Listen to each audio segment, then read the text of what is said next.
He swung on and hit the air to right field deep. And you can't forget about this one. Blaze Salter hits number 5, and the Newport Gulls retake the lead. This is the Newport Gulls pregame show, live from Cardines Field in Newport, Rhode Island. Gone! A grand slam! To left power, right tower power, and the Gulls walk off in the 15th inning! Coming up, interviews, stats, standings, lineups, and a whole lot more. Tomas steps on the back for one out, throws to first, and he's in time, a double play. And that one is gone! Julian Hafner! A high drive, left field deep. Bolzano going back, looking up. This ball is a 2-run homer. P.J. Jones hits it out. Stay tuned.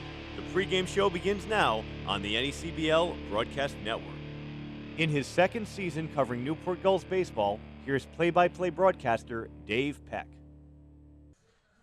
Newport looks for its third consecutive win as the Gulls host the Plymouth Pilgrims for the second time this week. Dave Peck welcoming you to Cardines Field on Raytheon Military Appreciation Night, where all military personnel will receive free admission to the ballpark courtesy of the Raytheon Company. With rainouts all over the NECBL yesterday, both the Gulls and the Pilgrims come off that 10-9 Newport win on Monday night at Cardines Field. It was a back-and-forth affair towards the end, but Newport did jump out to a 7-0 lead.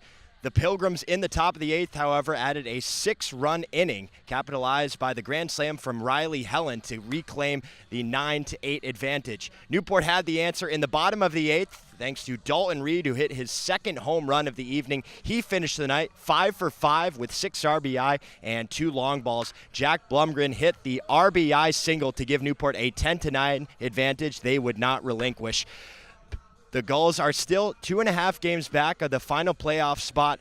Right now, that spot is owned by the Mystic Schooners. They will face the Schooners on Friday.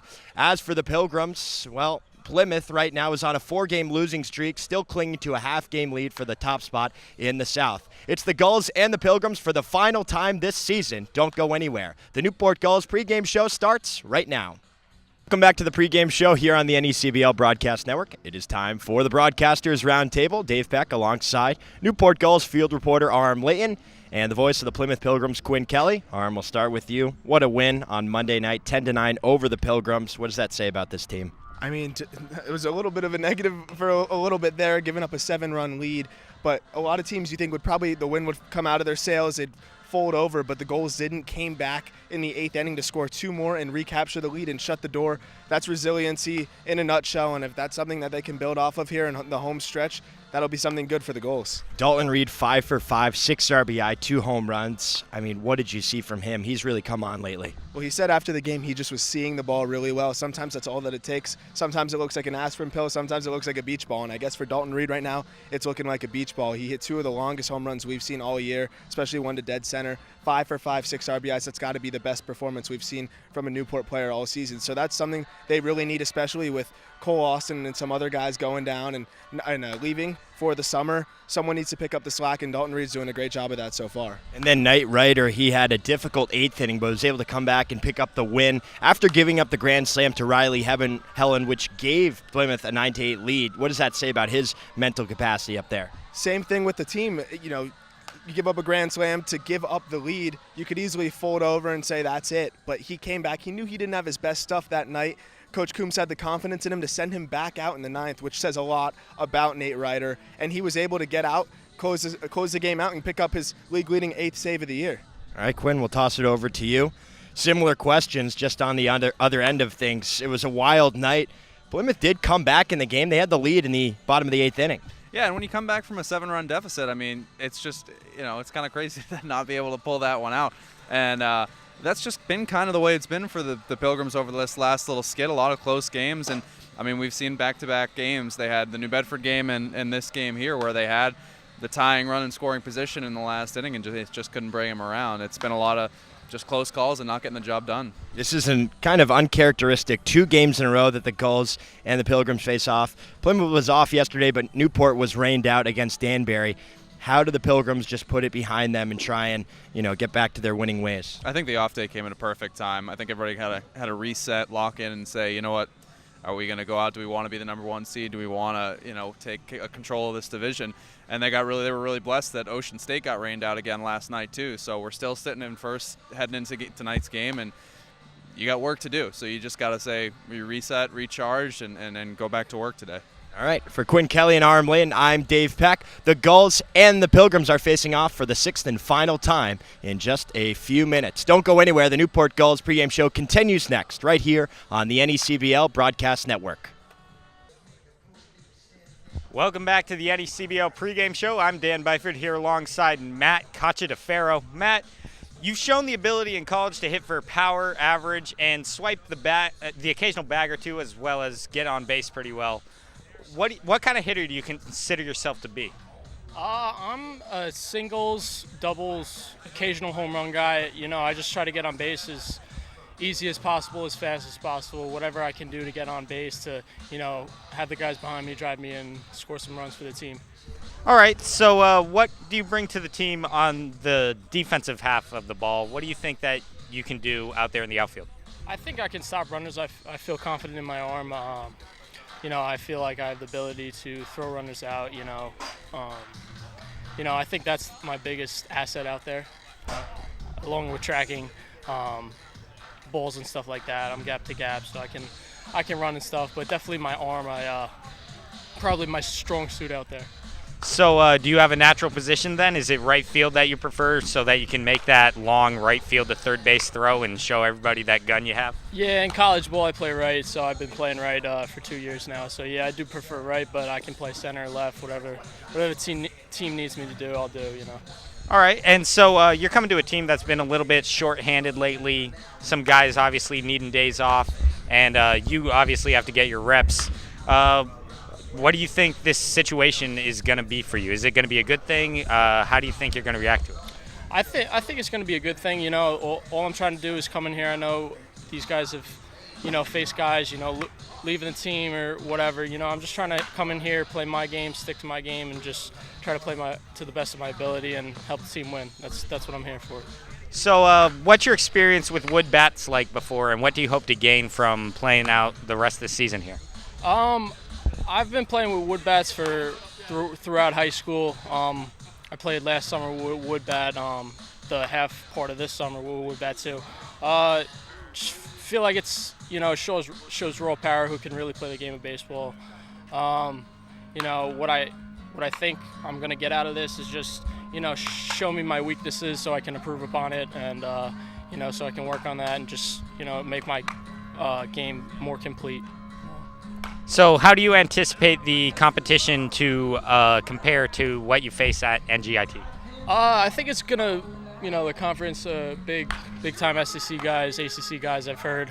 So it's probably gonna be like my conference play in the ASUN. So I've had the experience there. So I'm trying to take that mindset where I play in those games and all my games here with me to Newport, and just play my best game. All right, thanks a bunch, Matt. The NECBL pregame show continues next. Welcome back to the NECBL Broadcast Network pregame show. I'm Joe DeLeon, and I'm here for today's segment of Ask a Goal, where we take social media questions from fans on various networks, and we ask it to a specific player. And today we're going to be featuring Jerry Burke. How are you doing today, Jerry?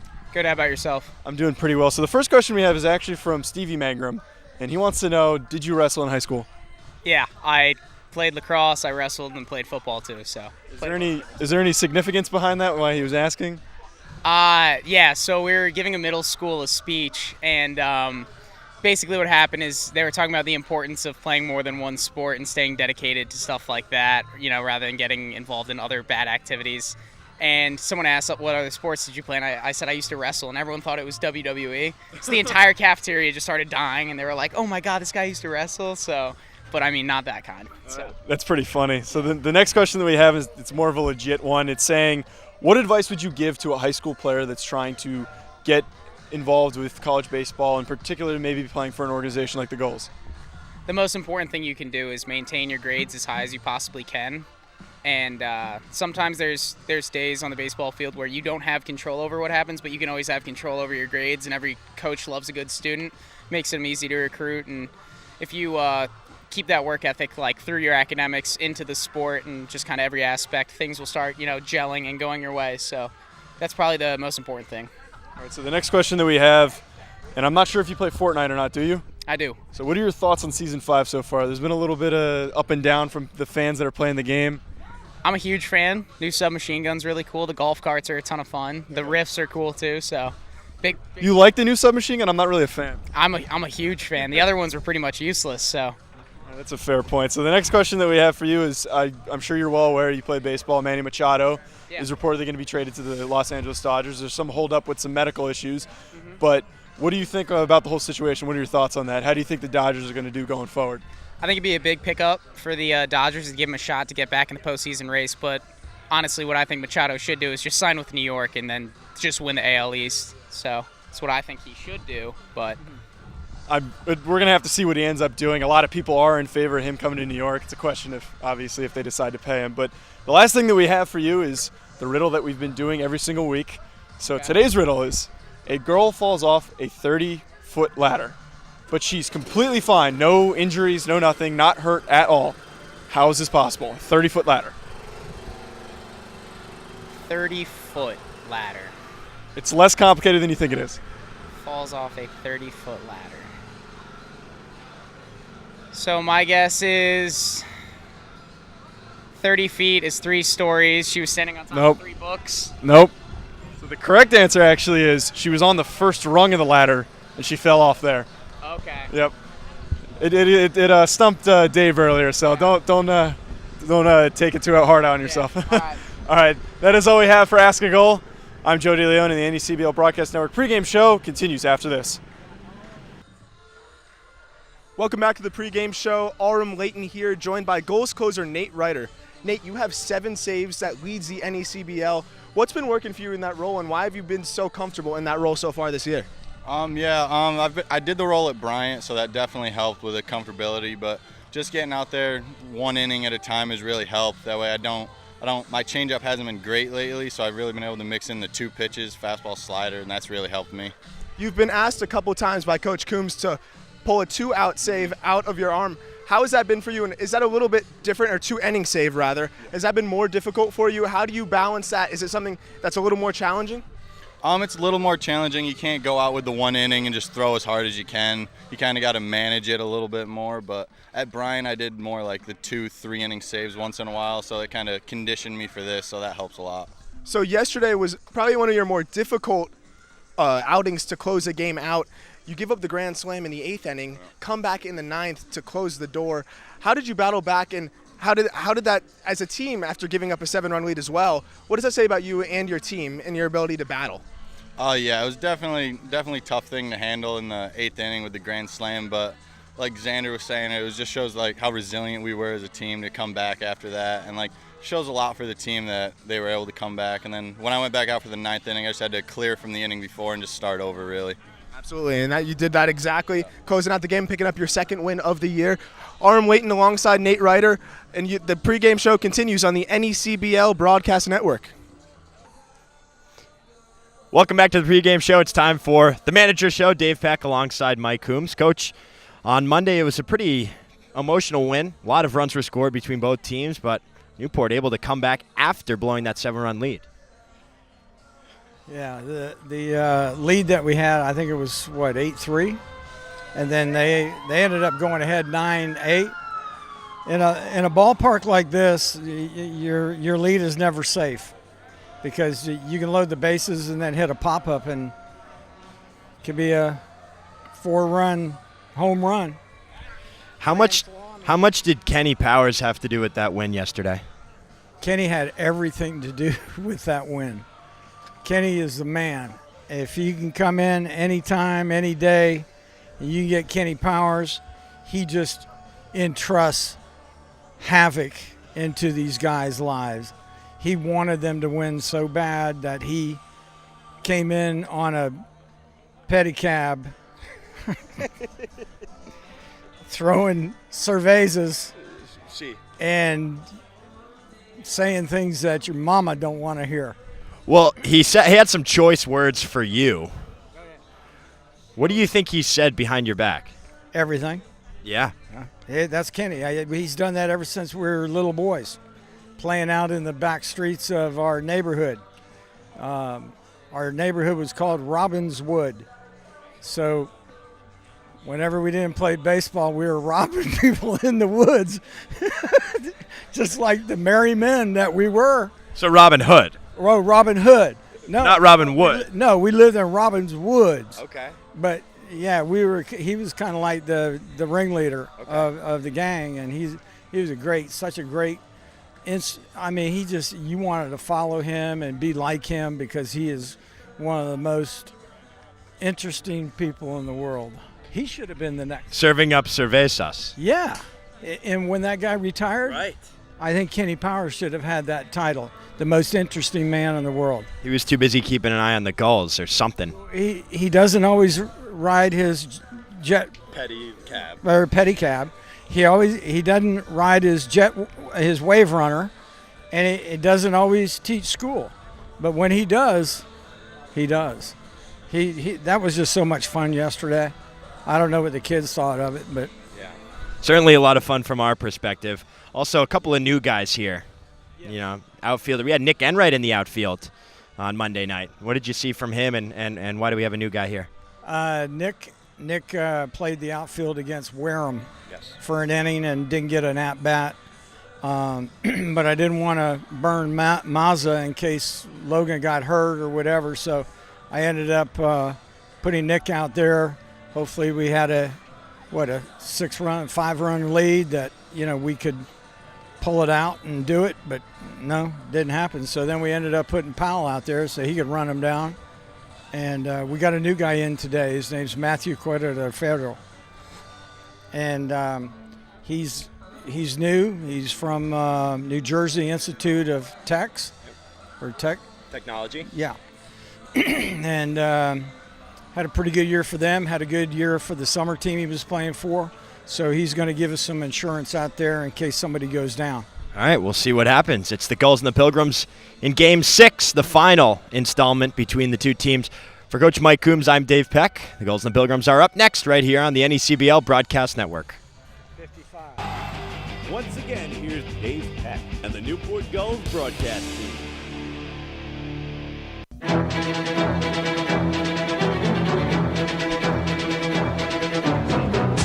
It's the sixth and final meeting between Newport and Plymouth as the Southern Division foes square off for the second time this week. Dave Peck alongside Newport Gulls scorekeeper Andre Olivier, the voice of the Plymouth Pilgrims, Quinn Kelly, and Newport Gulls field reporter Aram Layton. Well, Quinn, it was an interesting game just 2 nights ago between the Gulls and the Pilgrims, and as it stands right now, Newport comes into this game 15-17 on a 2-game win streak, if you can call it that. But on the other end of things, Plymouth on a 4-game losing streak. They are 19-14. They're still first in the Southern Division standings, a half game up on the Ocean State Waves. They have 3.5 games on the Newport Gulls, and right now the Gulls are chasing the last spot for the Southern Division playoffs. Right now it is owned by the Mystic Schooners, who have a 2.5-game lead. There, after this day, are 10 games remaining in the NECBL season, so it's heating up as we speak. But we get to last night's game, 10-9 win, or Monday night's game rather, 10-9 win for the Gulls over the Pilgrims. Tyler Madison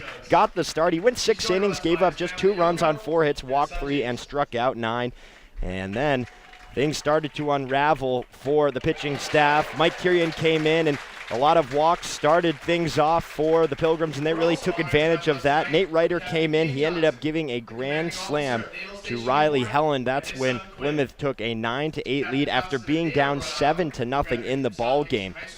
Dalton Reed, though, 5 for 5, 6 RBI. He had a home run in the 3rd inning of that game, and he had the game-tying home run in the bottom of the 8th, and then it was Jack Blumgren with the go-ahead RBI single in the bottom of the 8th, and Nate Ryder was able to have a short memory, forget about that grand slam, and shut down the Pilgrims in the 9th. It was a game filled with everything as I welcome Quinn into the booth, and I'm not sure what we can expect tonight between these two teams.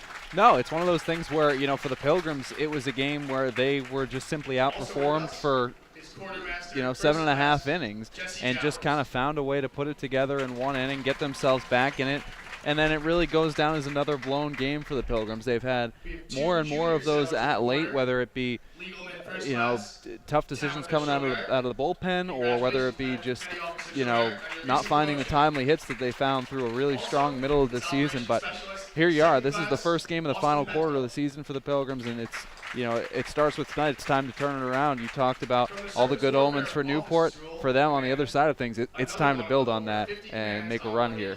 Definitely, they're getting more and more important. A lot of Southern Division matchups coming up for both teams. But take a look at the game. Newport, the offense was just there from the get-go. 1 in the first, 1 in the second, 2 in each of the third and fourth innings. They scored 1 in the fifth, then 1 in the sixth, and 2 in the eighth. The only time that Newport's offense did not produce a run was the bottom of the seventh inning, but they were all over the scoreboard. As I'll bring in Newport Gulls field reporter Aram Layton. And Aram, it was a 6-run inning for the Pilgrims, something that unfortunately Newport is kind of getting used to. Big innings from the opposing teams, but this time they were able to fight it off. And Nate Ryder showing a lot of mental toughness. After giving up the grand slam, he came out and was able to pick up his second win of the season. You talked to him before the game. What did he have to say about that performance? Well, I asked Nate, is it a little bit of a challenge to have those 2-inning saves that Coach Coombs is asking you to pull out for the team? Does that have something to do with your struggles in the eighth a little bit? And he said, absolutely not. Bryant University they asked me to do it there. Almost every single time I go out, it's a 2 or 3 inning save, so that's not the reason why I struggled. I couldn't really find the changeup. I came back out there in the ninth, used the fastball and curveball, and just knew he didn't have his best stuff, but he was able to adjust and make do with what he had. Nate Ryder now has a 3.00 earned run average, 2-0 record, and he leads the NECBL with 7 saves. It's Raytheon Military Night here at Cardines Field, where free admission was given to all military personnel of all the branches of the United States military, and we have a lot of incredible festivities happening at the ballpark, especially on the field as first pitches are being thrown. And we will send it down to Director of Baseball Operations Mike Falcone to take us through the rest of the pregame festivities. Rounding out our service pitches this evening is Boatwain's mate, 3rd class, Jared Hubble. Petty Officer Hubble is a proud member of the team at the U.S. Coast Guard Station Castle Hill. Let's get this right down the middle, Mr. Hubble.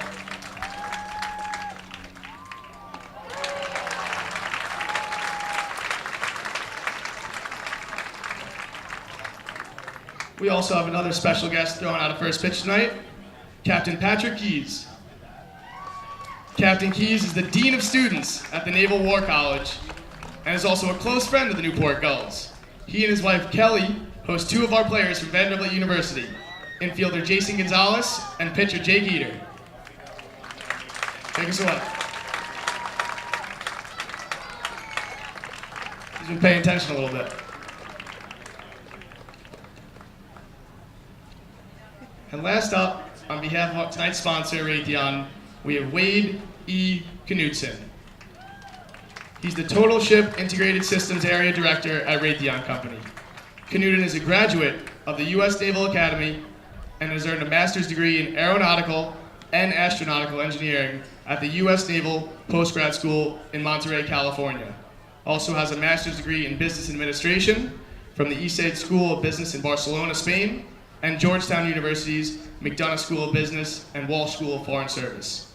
Prior to Raytheon, Knudsen completed a 27-year Navy career where he held a wide range of leadership positions as a pilot and test pilot.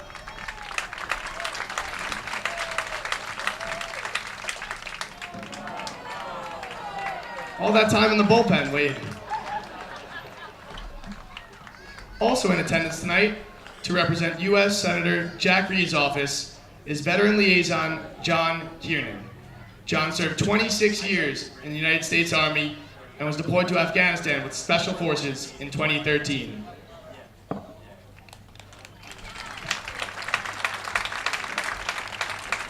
The Newport Gulls would like to thank some of our very own for their service to this country. Members of our grounds crew, Greg Hoffman, Dennis Hoke, and Bruce Burns, all of which work at the Naval War College. Our team photographer, John Dilworth, is a retired member of the U.S. Air Force, and longtime member of our media department, Rob Sanchez, was injured in the line of duty in the Gulf War.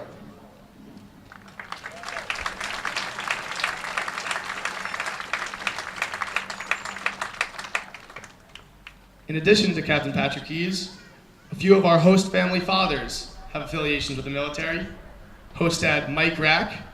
Mike and his wife Claire currently host Dylan Plew of Washington State.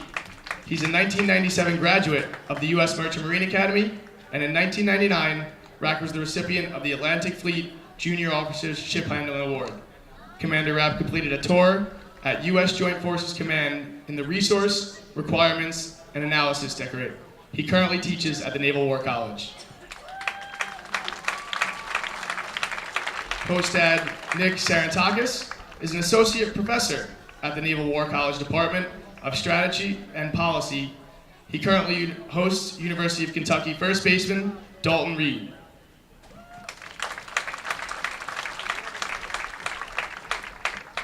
Also, Ray Verbrek. He's a retired Army Lieutenant Colonel. He served 21 years in a variety of positions and locations, and most notably served as the Inspector General for Fort Still, Oklahoma. Lastly, an honorary host dad, David Della Volpe. He's our neighbor here at Cardines Field, and he hosts our manager, Mike Coombs. David is a former chairman of the Wargaming Department at the U.S. Naval War College. In addition to all the previously mentioned men and women, the Newport Gulls would like to say thank you to all members of every branch of service, both veteran and active duty. Let's give them all a big round of applause.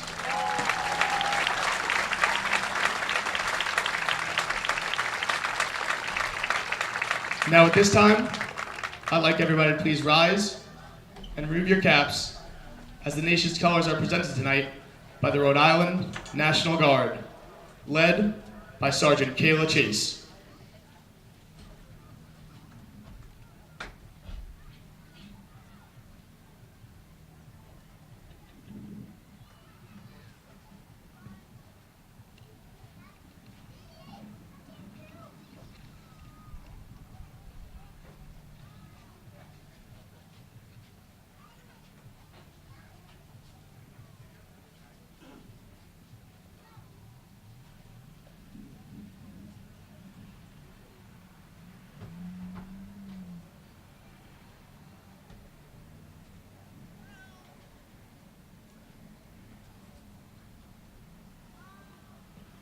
Here to perform tonight's national anthem, under the direction of musical second class Leland Rockland, is Navy Band Northeast.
Let's all once again give a big round of applause to all service members, active and retired.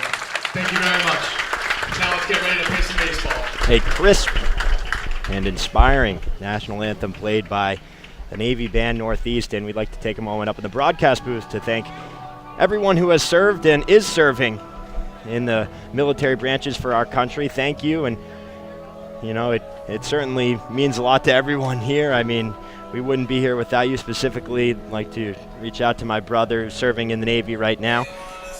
Thank you, Charlie, if you're listening out there. We'll send things over to Aram Layton now for a look around the NECBL. Aram? So most of the games around the NECBL were rained out. One game was able to be played, and that was Winnipesaukee, who topped Vermont 7-6. As we look at the games tonight, Sanford takes on Keene, Vermont takes on Valley, Mystic, and Ocean State will be playing, and North Adams and Upper Valley also squaring off. None of those games have begun yet, and as we look at the standings as we wind the season down here, Valley Blue Sox ahead in the Northern Division as they've been for most of the season. Sanford trails 2.5 games, Keene 3 games back, Upper Valley 4.5 back. In the Southern Division, Plymouth, tonight's opponent for the Gulls, still holds on to that first spot by a half game over Ocean State. Then is Mystic holding on to that final playoff spot in the Southern Division, with New Bedford trailing by 2 games and the Newport Gulls 2.5 games out of that final spot. Back to you, Dave. Thank you, Arm. And now we'll take a look at the visiting Plymouth Pilgrims lineup here tonight. Thank you very much, Dave. Leading things off, it'll be Elijah Dunham, the left fielder out of Indiana. Riley Helen behind him, the designated hitter out of University of San Francisco, with Cam Walsh, the right fielder out of Northeastern behind him. Same top 3 for the Pilgrims. Isaiah Cullum comes back into the lineup tonight. The catcher out of Mizzou hits in the cleanup spot with Hernan Sardinas, the first baseman out of Maine, behind him. Max Flower returns to the lineup as well. The center fielder out of Cal Berkeley hits 6 with Willie Holmes, the shortstop out of Brown, and Ryan Solomon, the third baseman out of Northeastern behind them. Tyler Wyatt out of Grand Canyon University playing second base tonight rounds out the order. Thank you, Quinn, and they will face off against Nick Enright, the rising senior out of Virginia Tech University. Enright 6'3", 220. So far this season, 3-2, 2.75 earned run average. He's given up 30 hits, only walked 3, and struck out 39 in 32 and 2/3 innings pitched. He does have a save on the season as well. He only has 1 start so far this summer, and it did come on July 10th in Game 2 of that doubleheader with the Pilgrims. It ended up being a 4-3 comeback win for the Newport Gulls. Enright was sharp, 6 innings, just 3 runs on 6 hits, 2 walks, and 7 strikeouts. And we will now take a look at the home lineup for the Newport Gulls. Leading things off, as usual, is the Stanford Cardinal Tim Tawa. He's out in center field. Jack Gethings, the second baseman, bats second out of Fairfield. Cody Hosey in the 3-hole playing third out of Tulane. The right fielder is Stevie Mangrum. He bats fourth from Virginia Tech, with Dalton Reed batting fifth, playing first base out of the University of Kentucky. Jason Gonzalez, the Vanderbilt Commodores, the designated hitter. He bats sixth, with Dylan Plew in the 7-hole out in left field from Washington State. John Mazza is the catcher this evening out of Northeastern. He bats eighth, and Jack Blumgren, the shortstop from Michigan, rounds out this lineup. For the Newport Gulls, they will face off against Cameron Junker, rising junior right-handed pitcher out of Notre Dame. Yeah, Junker's been excellent on the season, a 1.57 ERA through 6 starts. He's 5-0 over 34 1/3 innings pitched. He's struck out 37, walked 15, and allowed just 21 hits. So a whip just hovering over 1 at 1.05. It went up above that 1 number in his last start. The real problem for him has been walks of late. In his last 4 starts, he's had at least 3 walks, including 4 in his last 2. But he really has been excellent, and he appeared way back on June 11th here in Newport against the Gulls, throwing 5 1/3 innings, striking out 8, walking just 1, giving up 2 hits in a shutout effort. And that came in, just 2 consecutive games where Newport was shut out 4-0, then 8-0. It's been a little bit of a different story here, a couple of close ones, and then one very close one that originally wasn't that way. So we'll see what we have here. It could go any way. The 6th time that the Gulls and the Pilgrims have met here on July 18th. Now we'll take a look at the umpires here. Robert McHugh behind home plate with Matt Catani at first and Dave Bailey at third. The weather here in Newport, Rhode Island, 82 degrees, 0% chance of precipitation with humidity at 44%, 7-mile-per-hour winds. Newport wearing its all whites. with Gulls written across the chest in blue, outlined in orange, blue hats with the swinging gull on the front. And the Pilgrims wearing their navy blue tops with white pants, blue piping down the side with a grayish silver Pilgrims written across the chest. Here is Elijah Dunham as Enright works from the windup. First pitch is a fastball in there for strike one. We're underway here at Cardines Field, 6:41. Your time here on the East Coast of first pitch. I'd like to welcome in everybody listening in across the country and internationally here at Cardines Field. 0-1, fouled into the netting down the third base line, 0-2. Not very often that you see Dunham take a first pitch strike. He just loves to attack as the leadoff man, but let a fastball from Enright go by him and finds himself in a quick hole here tonight. Newport is coached by Mike Coombs, with the Pilgrims coached by Greg Zackerson. Here's the 0-2 offering. Breaking ball misses low. Real quick take a look at the field dimensions here at Cardines Field. 315 out to left field. Left center is 365. Then it's 395 out to dead center. Comes back into 315 in right center field and 285 down the right field line with a 28-foot high fence all the way around. Here's the 1-2 breaking ball. Swung on and missed for strike three. One batter up, one batter down, and one strikeout for Enright. Yeah, we saw yesterday there's 4 batters in the first. The man coming up now had the only hit, but 3 strikeouts to start off the game for Tyler Madison. That's how he wants to start it. He will face Riley Helland. Helland, a tough out, 346. He leads the Pilgrims. He had the grand slam off of Ryder on Monday, and he takes the first pitch outside for ball one. Yeah, yet another big night for him. You said 3 for 5. And he has just been such a huge piece of this Pilgrims charge through the middle of the season. 28 hits, 2 home runs, 15 RBI. Surging as of late. 1-0, this one lined weakly into left field. Plouffe coming in on it, and he'll make the basket catch for out number 2. Good job there by Plouffe, showing off his wheels and helping out Enright. And we speak of which, Enright in the last game, he was out there in left field a little bit, making an appearance, and I'm not sure if he would have had that one. Oh, I'm certain he wouldn't have. It was kind of a similar play, a little bit more down the left field line, but he didn't want to get hurt. That's not his necessarily his role, and now he's on the mound. He's able to be back where he's comfortable. He grit his teeth, made a nice effort. He's got 2 outs. Here's Cam Walsh, swings the first pitch and fouls it down the third base line out of play. And Walsh right behind Helen, just .001 behind with 345 average. And that punch with the 2 of them really settling into the 2 and 3 hole in this lineup has been a big part of the Pilgrim success. And he leads Plymouth with 38 hits. 0-1 fastball chopped up the middle and just under the glove of Enright. It gets into center field for a 2-out single. Yeah, talking to him last night, did have a hit and an RBI in that ball game, but he was just 1 for 5. He was frustrated with his efforts at the plate yesterday, or 2 days ago, I should say. Comes right out here today and gets it started early. Trying to get something going with 2 outs in the inning. Enright trying to get his last here in the top of the first. Still no score. Game number 6 between the Pilgrims and the Gulls. Here's Isaiah Cullum. That's from the right side. Takes the first pitch slider on the outside corner for strike 1.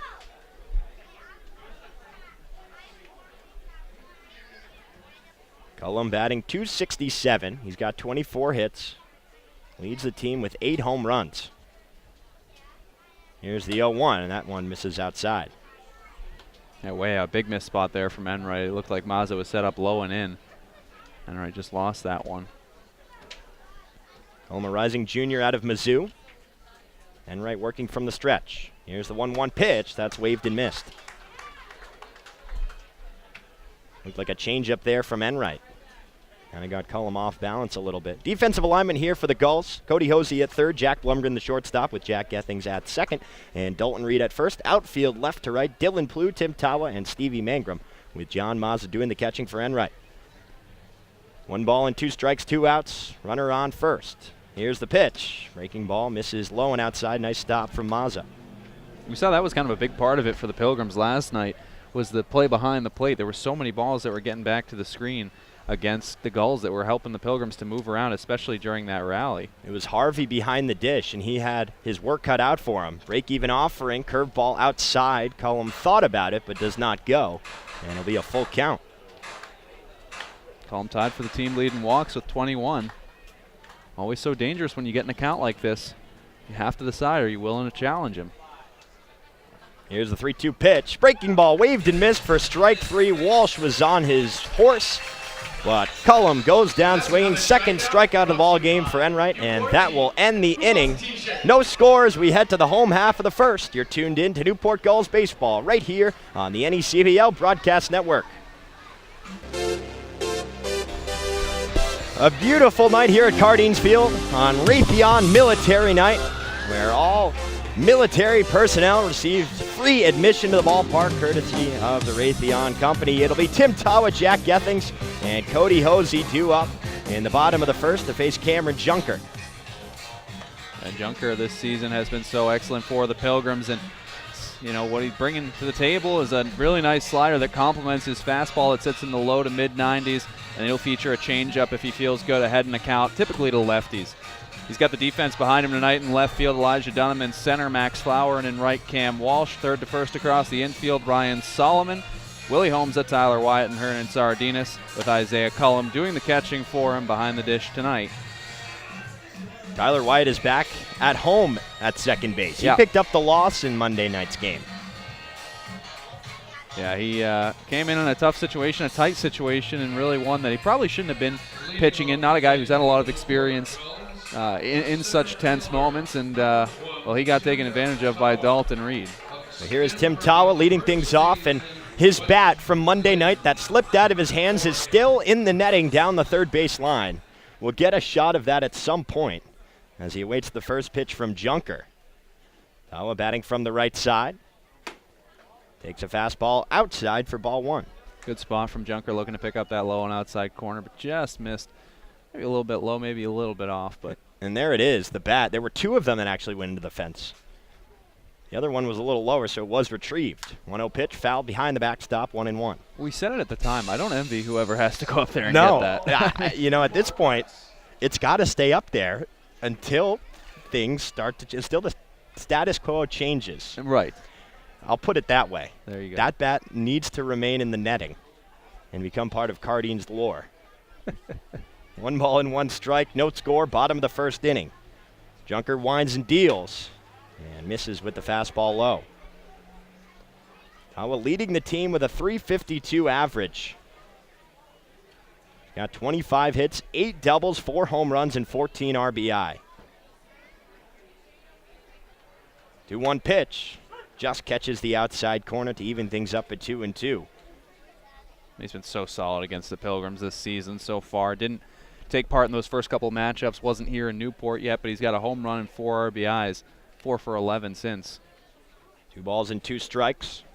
Junker working from the windup. Here's the pitch. That's grounded sharply down the third baseline, foul. And Tawa really, in the last 5 games, .474 hitter. He's 9 for 19 with 4 runs, 2 home runs, and 4 RBI. Newport, a team that has struggled, relatively speaking, offensively. They were by far the best offensive team in the first part of the season. Those numbers starting to come back up. .253 team in the last 5 games. 2-2, high chopper up the middle. Shortstop Holmes going over to his left, and he can't get it. It goes into center field, and it's a leadoff single for Tim Tawa. Well, playing him to pull a little bit there, and you know, Wyatt perhaps would have had the better chance at that one, but Holmes went a long way and just couldn't quite get to it. A little seeing eye single through as he was shifted over to his left. So leadoff man on Newport this season. .330 average, 13 home runs and 26 walks for the leadoff men of the Gulls. In steps Jack Gethings. Gethings batting .280. That's from the left side. Junker now from the stretch. First pitch, this one hit on the ground left side. Holmes coming in. Flips it to second for 1. The relay from Wyatt is not going to be in time. It's a 6-4 fielder's choice, and there's 1 down at the bottom of the first. Yeah, the way that one came off the bat, and 2 Holmes is right. You knew there really wasn't going to be a chance at 2, but Tawa made it very, very close at second. Great hustle on the base paths, and Pilgrims really going to be lucky to get 1 out there. Tawa's a guy who's got some speed. 7 stolen bases. He leads the team. And when he first came to Newport, a couple of weeks late, that's something he talked about. He wanted to work on a lot. The little things there, almost breaking up the fielder's choice. Odie Hosey digs in. First pitch, high fastball. Did he check his swing? Yes, he did, said Matt Catani at first. And the count is 1-0.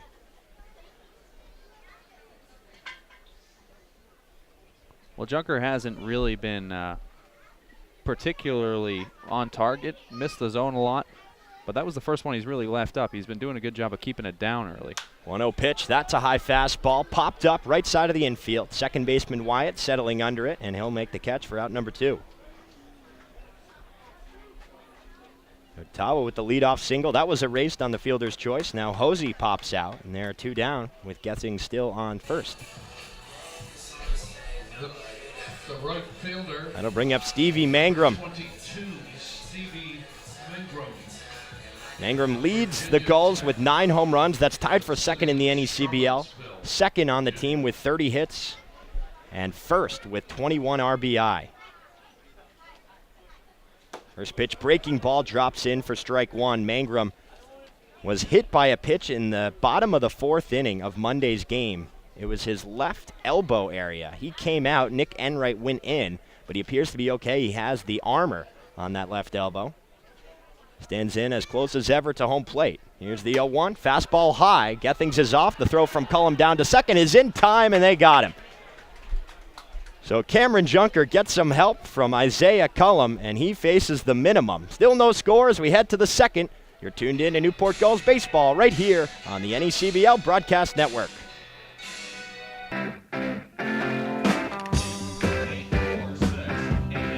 We go to the top of the second inning, still no score. Cameron Junker on the hill for Plymouth, and Nick Enright back on the hill for Newport as he faces off against Hernan Sardinas, Max Flower, and Willie Holmes, a 5, 6, and 7 part of this Plymouth lineup. Enright's only start of the season came in that 7-inning game, and that was the thing we looked at, why he was starting. Because shortened ball game coming out of the bullpen generally, but here he is in the final game between these 2 teams, and it'll be a full 9 innings at least. And he gave you a heck of an effort there in that ball game, went 6 innings, as we talked about earlier. So, an inning off a complete game really in that one, and he did a more than serviceable job as kind of what at the time you thought might be a spot start. First pitch to Sardinas, bounces in front of home plate for ball 1. Sardinas, the rising junior out of UMaine, serving his second term with the Pilgrims. 1-0 pitch, that one lined down the left field line, slicing away from Plough, and it'll get foul and into the bullpen. A loud strike there, but the count will move to 1 ball and 1 strike. Well, Sardinas is kind of interesting. I mean, he's got plenty of power, but he's, at least this season, while the power hasn't been there, he's been more of a slap hitter, and even he can stroke it out to left field, but definitely an opposite field kind of guy. Sardinas with a couple of walks. He did have a sacrifice fly in Monday's game.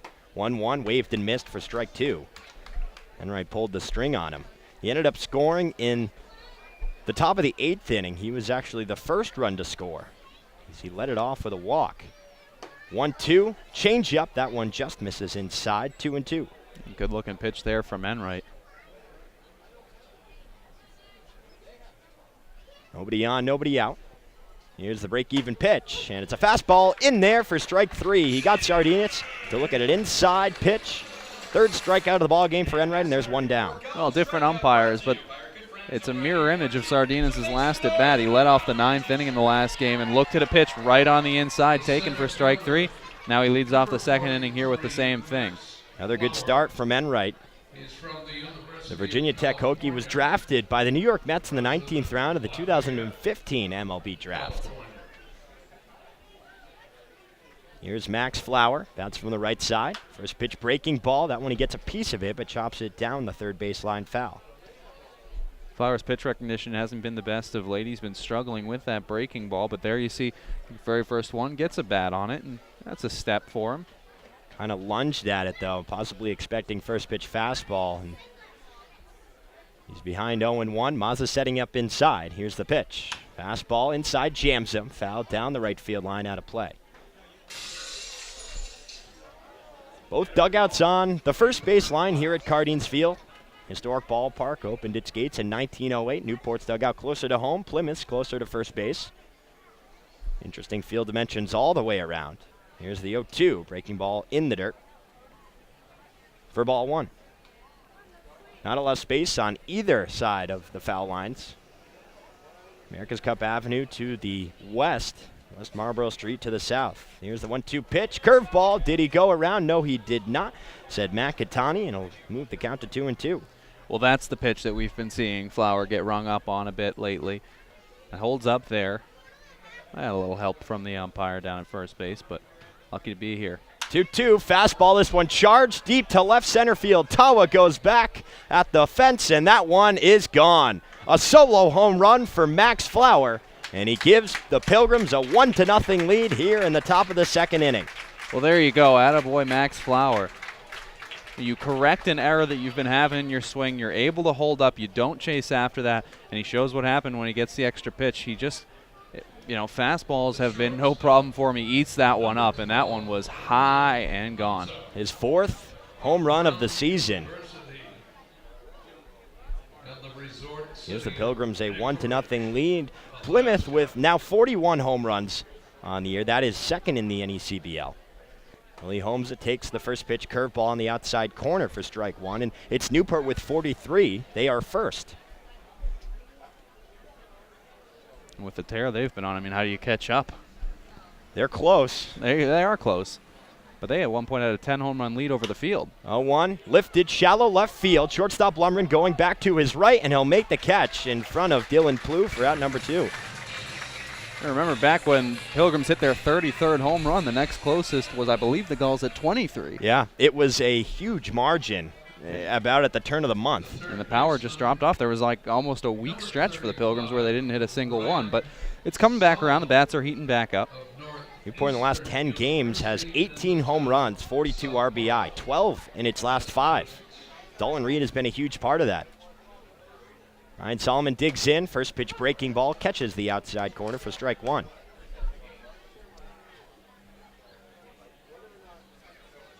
Reed in the last 5 games has 4 home runs. 0-1 pitch, that's lifted into shallow center field. Tawa takes a step back, now comes in on it, reaches up and makes the catch for out number 3. But Max Flower with the solo home run gives the Pilgrims a 1-0 advantage as we head to the bottom of the second inning right here on the NECBL Broadcast Network.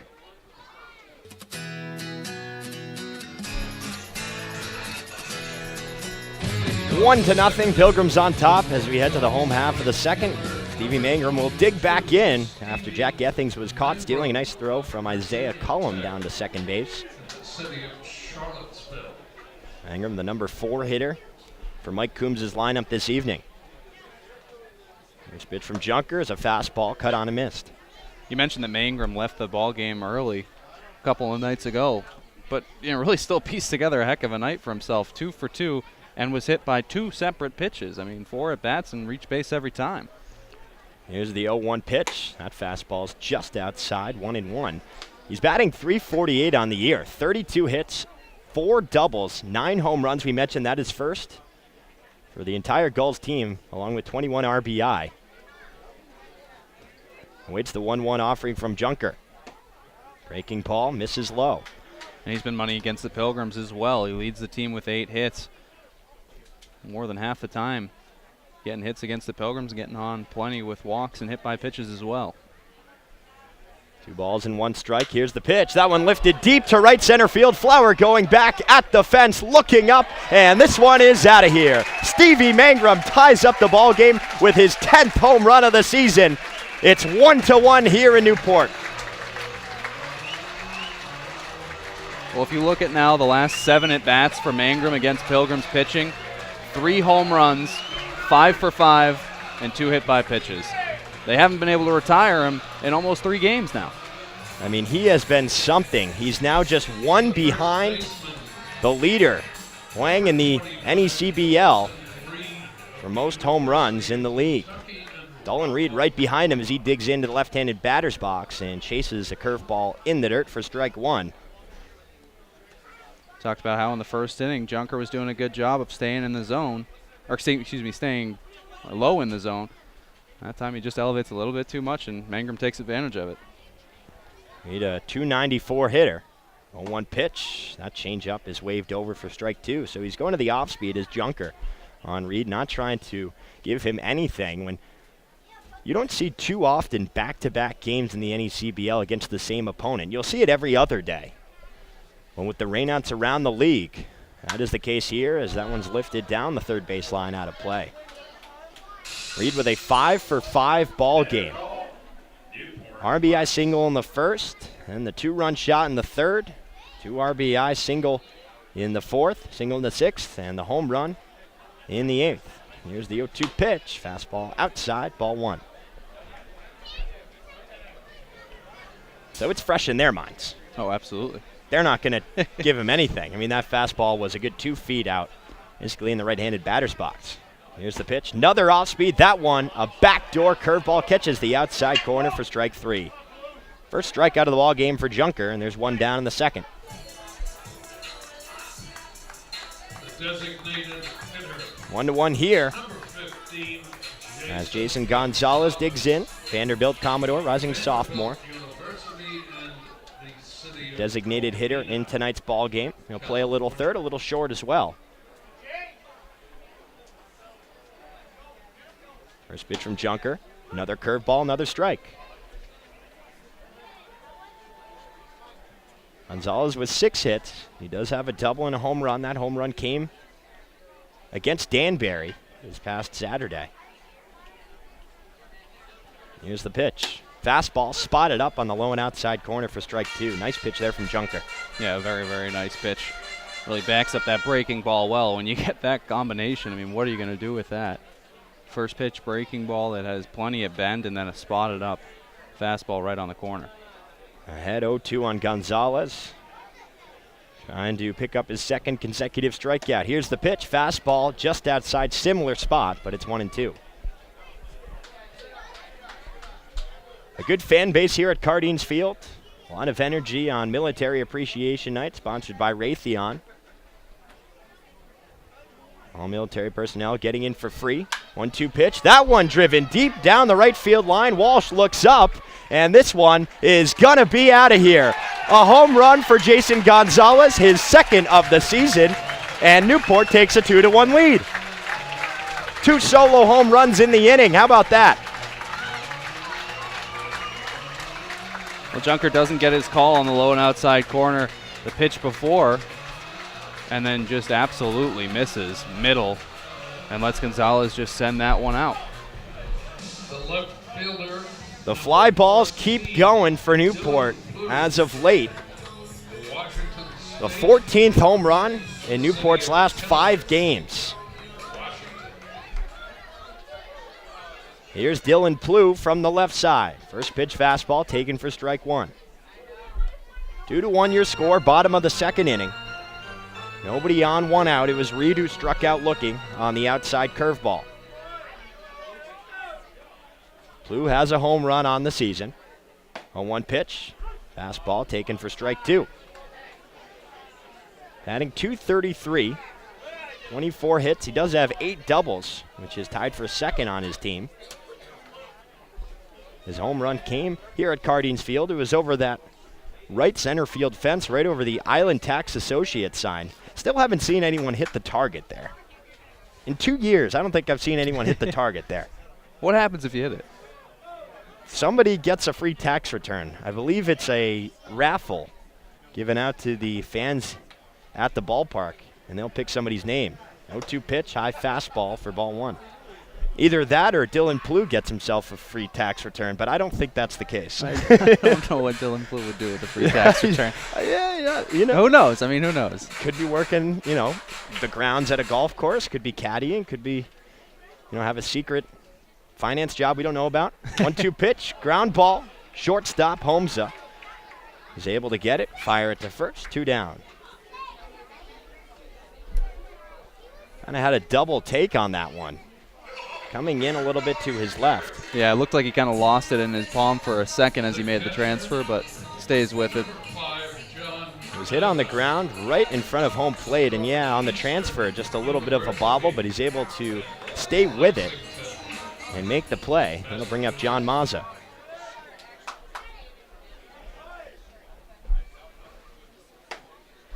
First pitch taken for strike one. Mazza, rising senior out of Northeastern. One curveball well outside and low. 167 hitter. Does have 3 RBI. He's been a wall behind home plate. Doing the catching. 1-1 pitch. That one's lifted foul behind home plate. 1-2. Batter called. Newport Glass. Junker out of Notre Dame, and you can see those cleats there, the Fighting Irish. Mm-hmm. Very stylish. Looking from the windup. Here's the 1-2 pitch. Breaking ball low and outside. Shadows creeping across the infield, about halfway between Junker and Mazza. Break-even offering. Fastball right down the middle, taken for strike 3. But 2 solo home runs go over the fence for the Gulls. Stevie Mangrum and Jason Gonzalez make it a 2-1 ball game as we head to the top of the 3rd inning right here on the NECBL Broadcast Network.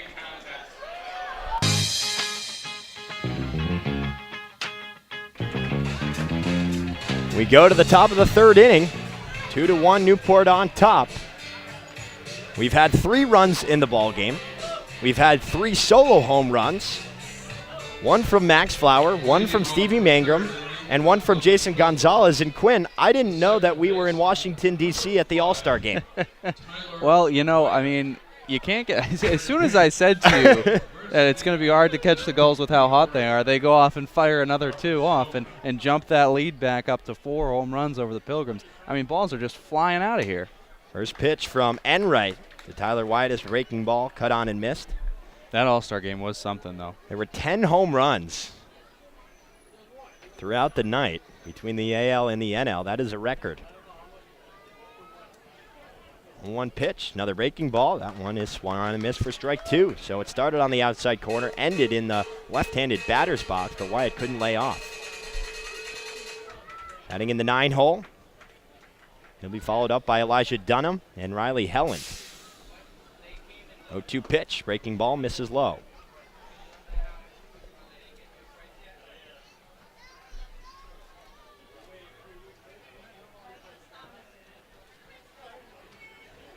Enright winds and deals. Fastball in there for strike 3. He got Wyatt looking. The 4th strikeout of the evening for Enright, and there's 1 down. We talked about yesterday amidst what at the time was a huge deficit for the Pilgrims. They were just taking too many strike 3s. You see it again here. I mean, yeah, when you see on the replay, that one looks like it's a little bit inside. But a fastball like that with 2 strikes, you should probably be going on anyways. Plymouth has 262 strikeouts as a team coming into this game. Now at 268. That is 8th in the NECBL. Dunham rolls over the first pitch. Ground ball towards the second baseman. Gethings moves to his left. Wings it to first. 2 down. 1 pitch. And another out. Now 2 down with nobody on for Riley Helen. But Newport, as a pitching staff, they now have 303 strikeouts. That is 3rd in the league. So this is a staff that, although they came in with a 5.98 earned run average, which was 2nd to last in the NECBL, they are right up there with strikeouts. That's been a large reason they've been able to get out of jams they've been in, because leadoff men getting on and getting in a lot of hard situations has been a problem. First pitch to Helland is in there for strike 1. 219 runs allowed, that is 12th. And 143 walks, which is in the lower half of the league as well. Trying to find some rhythm down the stretch. 0-1 breaking ball, that one runs inside. It'll be 1 ball and 1 strike here to Helland. His first at bat, he flew out to Dylan Plew out there in shallow left field. Plew making the nice catch on the run. Open stance from Helland. Here's the 1-1. That's lined into left field and in for a single. Plew fields it on hop, throws it into Blumgren. Right, it's a 1-out single. He really has just become such a hard out for so many teams. Not a lot of doubles from him. He's got a couple home runs, and he'll pop those occasionally, as we saw last night. But, he just singles through every time. It's so hard to get him out. Plymouth trying to get something going with 2 outs again. They had a 2-out single from Cam Walsh, who is at the plate right now, back in the first inning. But then Cullum struck out to end the frame. First pitch bounces in the dirt. Nice stop from Mazza to keep Helland at first, 1-0. That's what Mazza's done well all season. He led the Huskies with 8 runners caught stealing this past spring. Enright working from the stretch. Long pause at the top. The pitch. Breaking ball. That's inside for ball 2. Walsh thought about it. Looked like it dipped back in, but Robert McHugh remained tough there behind home plate.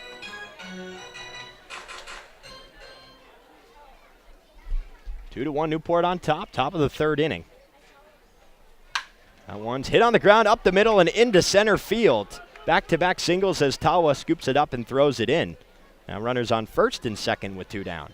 Well, Pilgrims haven't gone a game in a couple of weeks without either Riley Helland being very on or Cam Walsh being very on. When they can get going, as a 1-2 punch, that's really when Pilgrims offense finds a lot of success. And here you go. Now you've kind of set the table for Cullum in a big spot here early on in the game, but you got to try to find a way to get a little bit of a sustained lead over Newport. Plymouth is a team with runners in scoring position in 2 outs, batting .277, 8 home runs, 58 RBI. Mazza setting up inside on Cullum. First pitch from Enright, misses outside, ball 1. And .277, that is a good average. Absolutely. Especially in that situation.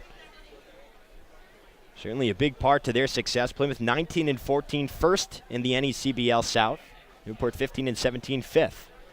Here's the 1-0. Curveball, that one misses low and outside. 2 balls and no strikes. Newport 3.5 games back of the Pilgrims and 2.5 games back of the third place spot in the South. The final spot for the playoffs, that's currently owned by the Mystic Schooners. 2 on, 2 out. Here's the 2-0. Fastball. That one misses low. 3-0. Newport will host Mystic on Friday night. That's going to be, at that point, really the most important game of the season. Oh, yeah.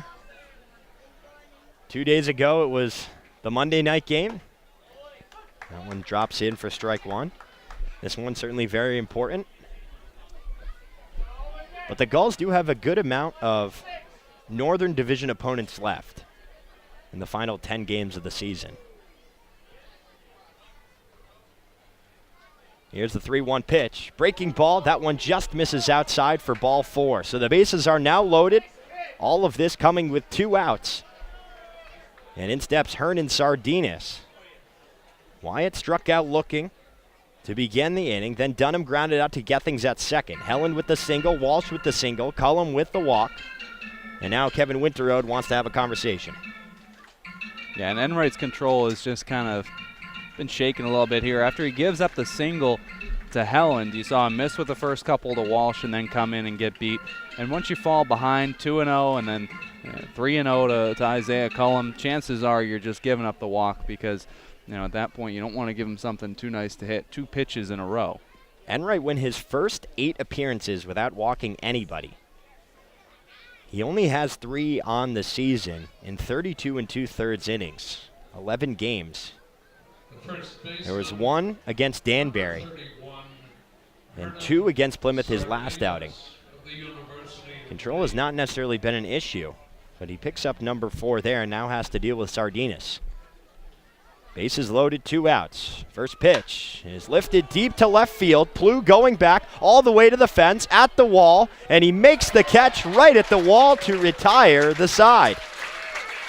Enright, with a sigh of relief, gets out of the bases loaded jam and keeps Newport's lead at 1. It's 2-1 Gulls as we head to the home half of the third, right here on the NECBL Broadcast Network.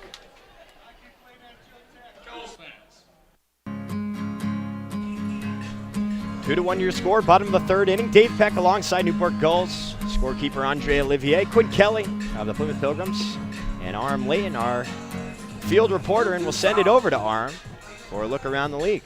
As we take a look at Sanford and Keene, Keene is off to a 1-0 lead at home in the top of the third. Bad news for the Gulls is Mystic is already out to a 5-0 lead in the top of the third as Mystic, as we just discussed before, holds that final playoff spot in the Southern Division. North Adams and Upper Valley are knotted up at 1 in the top of the fourth, and Vermont and Valley Blue Sox are tied at 0 in the top of the third. Back to you, Dave. Thank you, Arm. It'll be Blumgren, Tawa, and Gethings. 9-1-2 due up for the Gulls. So a lot of interesting things happening around the league because that Mystic Ocean State game, 5-0, does not benefit the Gulls necessarily, nor does it benefit the Pilgrims. Ocean State just a half game behind Plymouth. And if Mystic's able to pick it up, then, you know, they move a half game back as well. First pitch to Blumgren, misses high for ball one. That's the best result just because, you know, if Ocean State loses, nobody can catch the Pilgrims tonight. You get one more night to try to figure it out, but they got to be thinking win right now tonight anyways. 1-0 fastball. Blumgren chases and swings through it for strike one. I mean, we were talking before the game, you know, just the way it is right now, it's so close. Plymouth, Ocean State, Mystic, New Bedford, and then Newport. 3.5 games between the Gulls and the Pilgrims. Another fastball drops in for strike two, and 3 other teams mushed in between them.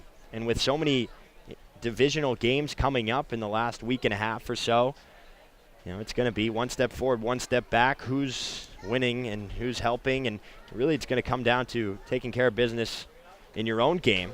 Curveball misses and bounces all the way to the backstop, 2-2. Yeah, I mean, it starts here, you know, this really feels like a must-win for the Pilgrims just because you've been on a losing skid.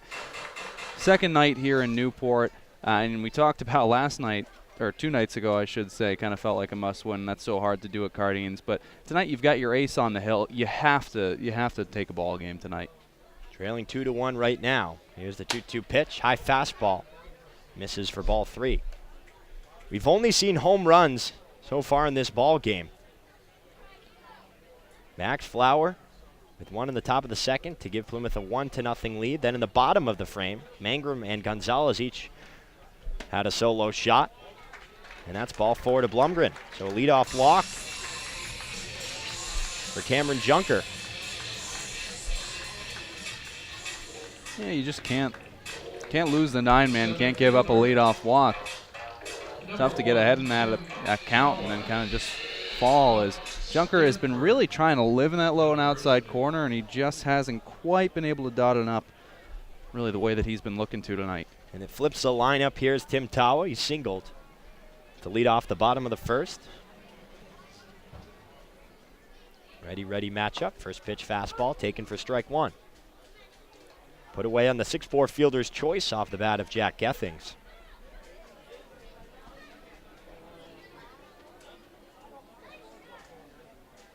Had an outstanding first season for the Stanford Cardinal. 0-1, fouled straight back. He was a top in many offensive categories.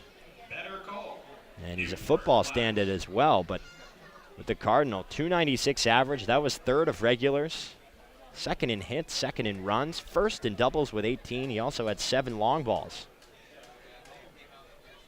It's really a wonder he didn't end up down the Cape. 0-2 pitch. That one misses, and it gets under Cullum's glove low for ball number 1. Advancing 90 feet is Blumgren. He now stands on second. You have to have that one if you're Cullum. I mean, it's in your glove and you let it go by in. That doesn't really help Junker to work around a leadoff walk. Just right through the wickets there. Cullum goes to talk out to Junker. Probably just telling him, my bad. Yeah. I'll pick you up the next time. That's all you can do in a situation like that. It's a 1-2 count to Tim Tawa.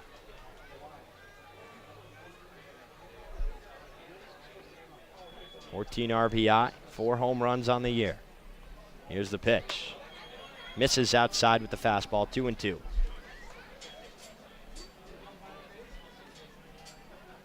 know, Junker does have 2 strikeouts looking, but this has kind of felt like the problem for him early, as he just hasn't really found that put-away pitch just yet. Gotten in a lot of 2-strike counts and lost a couple guys. Here's the break-even offering. Breaking ball swung down the left field line. And it'll get into America's Cup Avenue. And he was ahead to Gonzalez. Better call. Had Mangrum where he wanted him to, and just couldn't seem to finish off the at-bat, and that's what he's got to work on here with Tawa and Gethings-Hosey coming up. You got to make sure you finish off the at-bat. That was similar to Enright on the 2-2 pitch to Flower. He seemed like he was, fooling him a little bit with the breaking ball, and then he just left one up. Here's the 2-2 to Tawa now, and it's a fastball that's in there for strike 3 on the inside corner. Tawa can't believe it. He has some words for Robert McHugh, but there's one down in the third. The inside has certainly been open. On both on righties both and lefties, sides, yep. right. And, especially it seemed to righties. We've seen now Wyatt and Tawa both rung up on fastballs that really looked like they were too far inside. And what it's going to come down to is which pitcher kind of has more guts and is willing to challenge these guys inside. And which hitter can make the adjustment and just try and figure it out, fight off tough pitches, because so far it's been consistently in. Jack Gethings takes the fastball. This one well inside for ball 1. Grounded into the fielder's choice back in the first. Then was caught stealing to end the frame.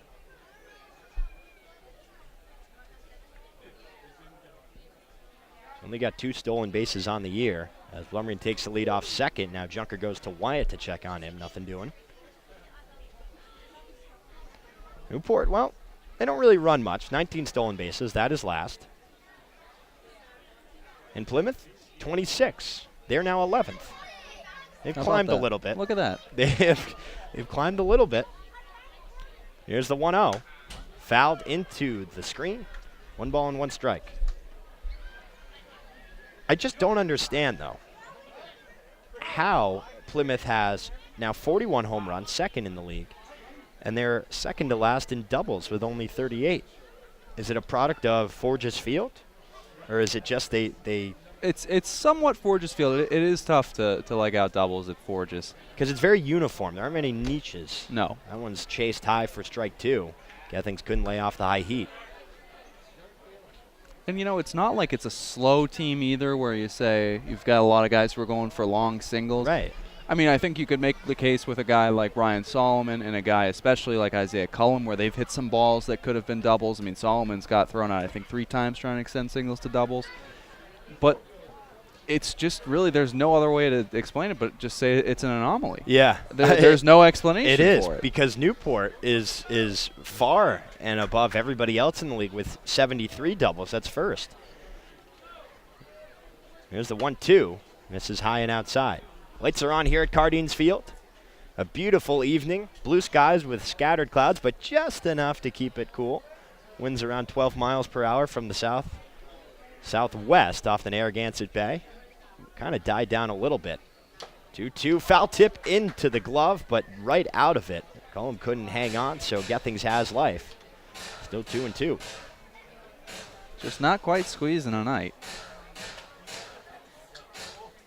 And that'll hurt a guy who's not really making those put-away pitches to essentially have one and have to do it again. 2-1, Newport on top, bottom of the third inning. Blumgren on second with 1 down. Here's the 2-2, high fastball, check swing, and he did not go, says Dave Bailey down the third baseline, so we'll have a full count here to Gethings. Blumgren led off with the walk, and he advanced to second on the pass ball. Got under the legs of Cullum. Tawa struck out looking on a tough pitch, painting the inside black. Now full count pitch to Gethings. Here it is, and it's fouled into the screen. You got the open base if you're Junker, but with 1 out, you're not really in the business of putting extra guys on, especially not coming from ahead on Gethings. And you're facing Hosey and Mangrum next. They're 1-2 for the Gulls and hits. Making a long look in to get the sign from Cullum. Now sets the tan glove at the chest. Takes a look at Blumgren. Here's the 3-2 pitch. Breaking ball waved and missed for strike 3. He gets Gethings to chase. That is the 3rd strikeout of the ball game for Junker, and they're 2 down.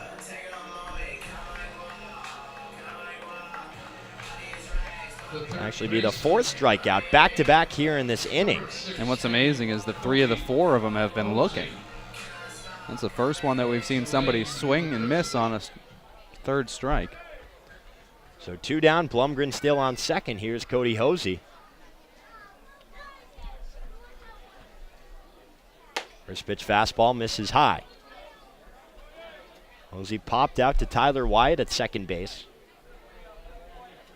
Was on the second pitch of the at-bat after taking a first pitch ball.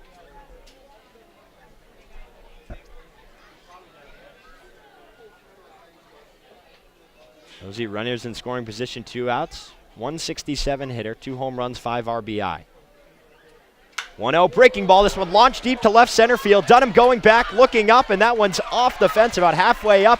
Blumgren scores from second. Hosey is in there with an RBI double, and it's 3-1 Newport.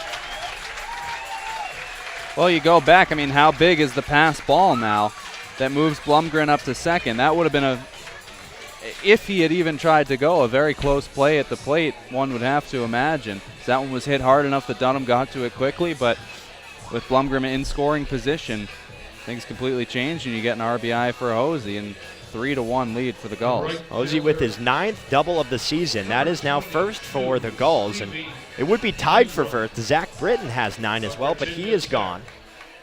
They're seeing a little bit of an injury. The catcher and first baseman out of Louisville exited Newport roughly a week ago. Would have had a couple of guys that have had to go early. Here's Stevie Mangrum, first pitch breaking ball taken for strike 1.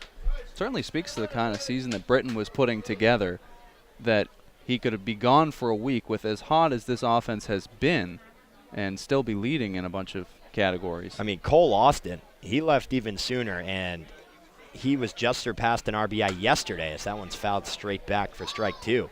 Austin had 21 RBI, 24 hits, 5 doubles, 6 home runs. And before Monday's game, he was still leading the team. And not only RBI, I mean, he just had such a terrific start of the season. It was too bad to see him go. It speaks to the way that Newport's been able, with a short bench, to kind of put things together here. 0-2 pitch, fastball just a little low for ball 1. Well, Junker's got to be careful here. I mean, he has been pretty demonstrative with a number of these missed strike 3 calls, and that one certainly close again, thought he had it. But he's not going to get a friend behind the plate in Robert McHugh. Trying to be careful with Mangrum, who took him deep for a solo shot last inning. Now a chance for another RBI. Here's the 1-2 pitch. That one's lifted into right field. Walsh coming in on it, settles under it, and makes the catch for out number 3. But it's Cody Hosey with the RBI double to extend Newport's lead to 2. Now 3-1 Gulls as we head to the 4th right here on the NECBL Broadcast Network. 3-1 Newport on top. We're through 3. Into the top of the 4th inning. I will send the play-by-play over to Quinn Kelly of the Plymouth Pilgrims. Quinn? Well, thanks so much, Dave. Leading things off will be the lone supplier of offense thus far tonight for the Pilgrims. Max Flower digs in. Homered in his last at-bat with 1 away in the 2nd. The Pilgrims do have 4 hits in the ball games, but left them loaded last inning. And Hernan Sardinas flew out. The first pitch he saw after a streak of about 6 balls and 7 pitches from Enright. He's back out on the hill here and gets Flower to chase on a breaking ball well off the dish.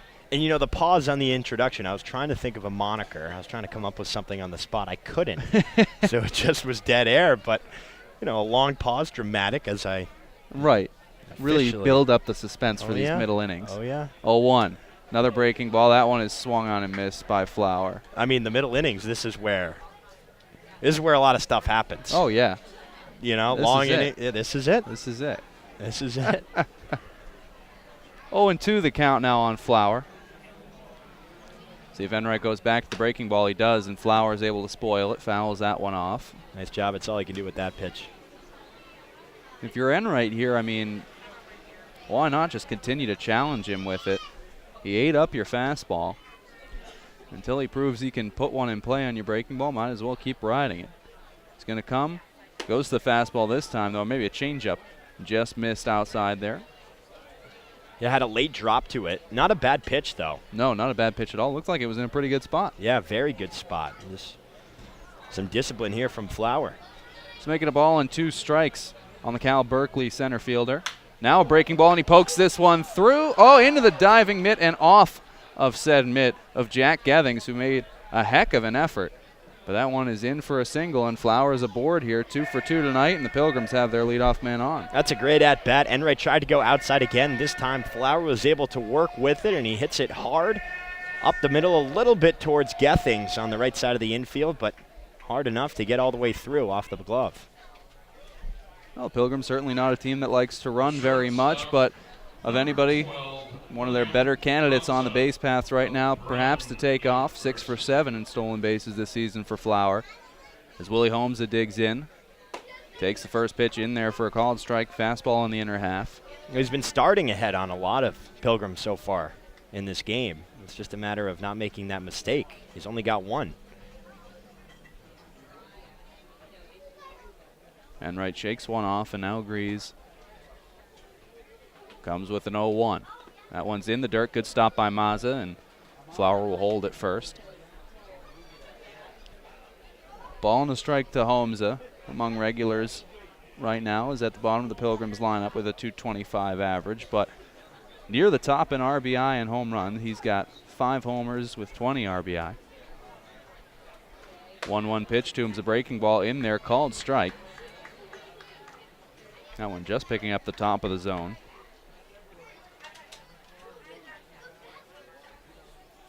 Holmes out of Brown University, coming all the way across the country for summer ball, an Anchorage, Alaska native. 1-2, and this one is stroked out to left, and it will fall, out to right, as Mangrum thought about coming in on it, but pulls back and lets it fall.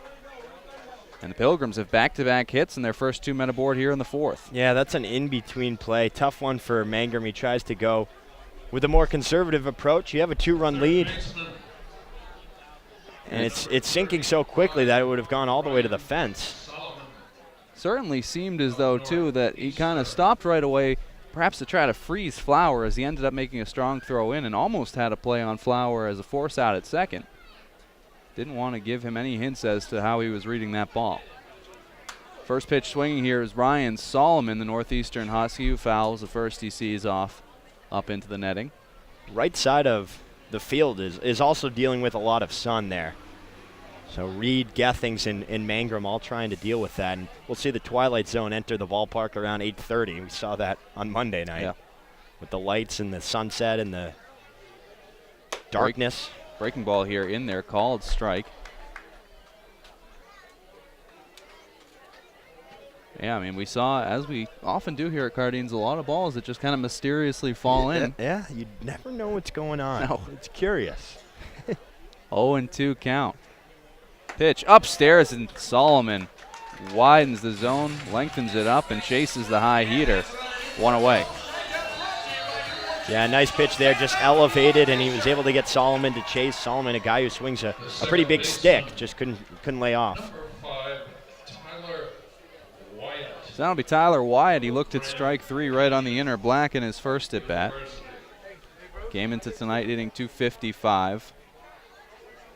Playing in his 30th game for the Pilgrims this season. Swings on the breaking ball and hits this one through. Should move everybody up just 1 base, and the Pilgrims have him loaded again here with 1 away, top of the order coming up. Just seeing his pitch, I mean, when you're swinging at the first pitch fastball, that's often where it's put. Your eyes light up and you just hit it hard through the hole on the left side or pull side, wherever you bat from the plate. I was just able to reach out and put it there, and now some trouble for Enright. See if there's anybody warming up in the Newport bullpen. Nothing really going on yet, still early. So now we'll get Elijah Dunham coming up in a big spot here for the Pilgrims. Third at bat with the bases loaded this season. He's 1 for 2. Couple RBI, looking for a couple more. First pitch swinging here. He rolls this one back to the pitcher's mound. Enright goes home for 1 on to first in time. A 1-2-3 double play gets the Gulls out of the inning, and for the second straight inning, the Pilgrims come up empty after loading up the bases. It will stay a 3-1 Newport lead as we head to the bottom of the 4th on the NECBL Broadcast Network.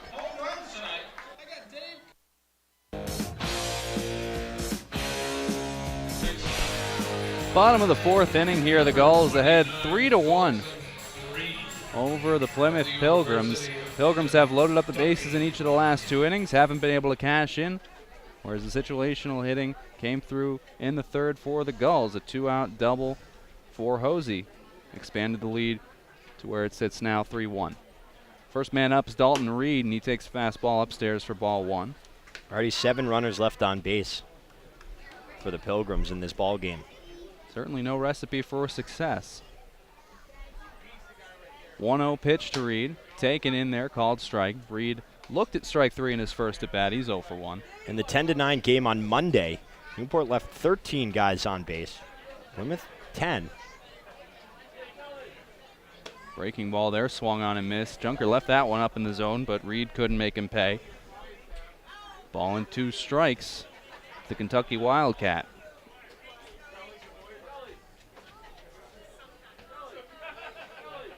Game just about an hour old here after a delayed start, thanks to Military Appreciation Night festivities. Junker's 1-2 inside, 2-2. Yeah, weird delivery there. He goes with the double kick every once in a while, tries to get cheeky. It'll work on occasion. I've seen it really mess up some guys. But Reed sees right through it there. Now swings hard on a 2-2 and lines that one on the ground down into right. Chasing into the corner is Walsh. He digs it out, and he will throw in as Reed is up to second with a stand-up double to lead off the 4th. Yeah, nice job there by Dalton Reed. That's his 5th double of the season. He was able to leg it out, hit it hard and right under the glove of Sardinas. So Junker goes to that changed up delivery and can't locate with the fastball, gets beat on the next pitch, and now has to deal with a runner in scoring position and nobody out again here in the 4th. It's Gonzalez who took him deep his first time up.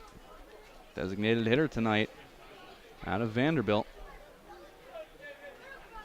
Junker looks back to second at Reed and fires one upstairs. Gonzalez chases after it and comes up empty. He's got a very aggressive approach, does Gonzalez.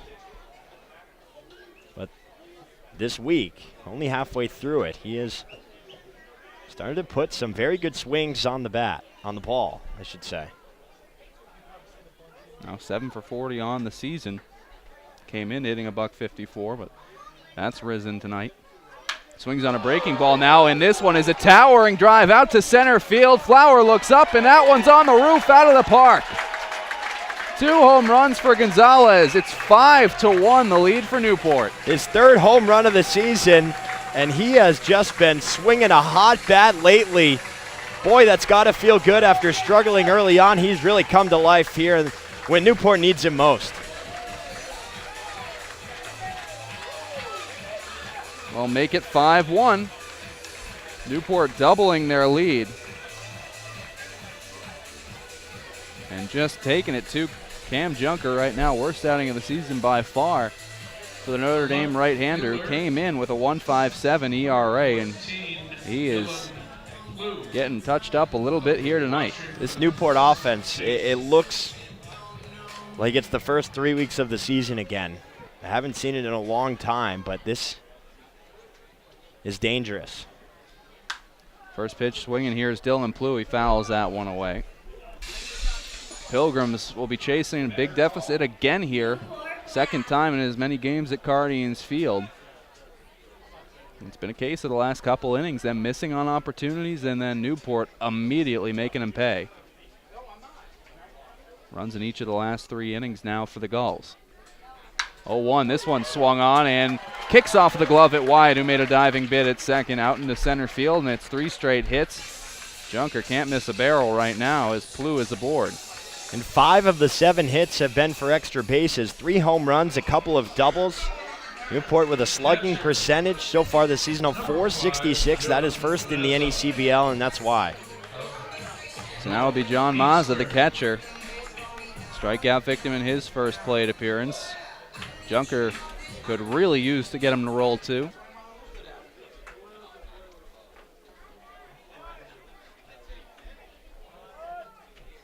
First pitch, and Mazza looks to bunt, pops it up, and a nice sliding grab by Cullum there in foul territory as Mazza is erased. And finally, Junker has his first out of the inning. Yeah, tough bid there for Mozzie. Just kind of dipped his bat with the pitch, but a nice athletic play from Cullum. So picks up his pitcher there, and now with one away, it'll be Jack Blumgren coming up. Shortstop walked and advanced to second in his first plate appearance before being driven in by Cody Hosey. Scored to make it 3-1 at the time. Now comes up here trying to expand on a 5-1 lead. He fouls the first pitch off. Falls behind 0-1 to Junker. And we just got word that Newport Gulls President and General Manager Chuck Pava is actually tuning in from Portugal right now. So the NECBL Broadcast Network has gone international, Quinn. There you go. Well, welcome in, Chuck. Thanks for listening in. 0-1 count here to the number 9-man Blumgren. Junker misses upstairs with a breaking ball to even the count. Chuck, I promise you everything is going swimmingly here in one of the biggest weeks of the season here for Newport. Don't believe a word he says. On and off the field. Certainly on the field. The offense has been shining the last couple nights here as Blumgren pops this one up. Should stay in the infield. Wyatt trails back right to the edge of the outfield grass and makes the catch. 2 away. And Blue still stands at first.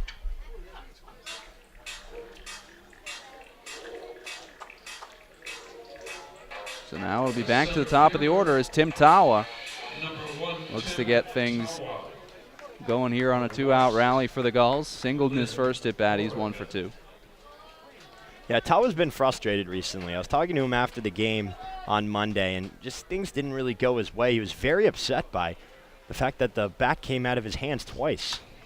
Swings on this one, keeps control of the bat, but fouls it off. He was saying that it's so humid here in Newport and in New England a little bit more broadly that when they sweat in their batting gloves, it doesn't end up drying. And when you're using the wood bat with not the best grip on it, then that's when the bat can start to fly a little bit. He said it's never happened before, and I believed him. 0-1 pitch, and that one just misses low.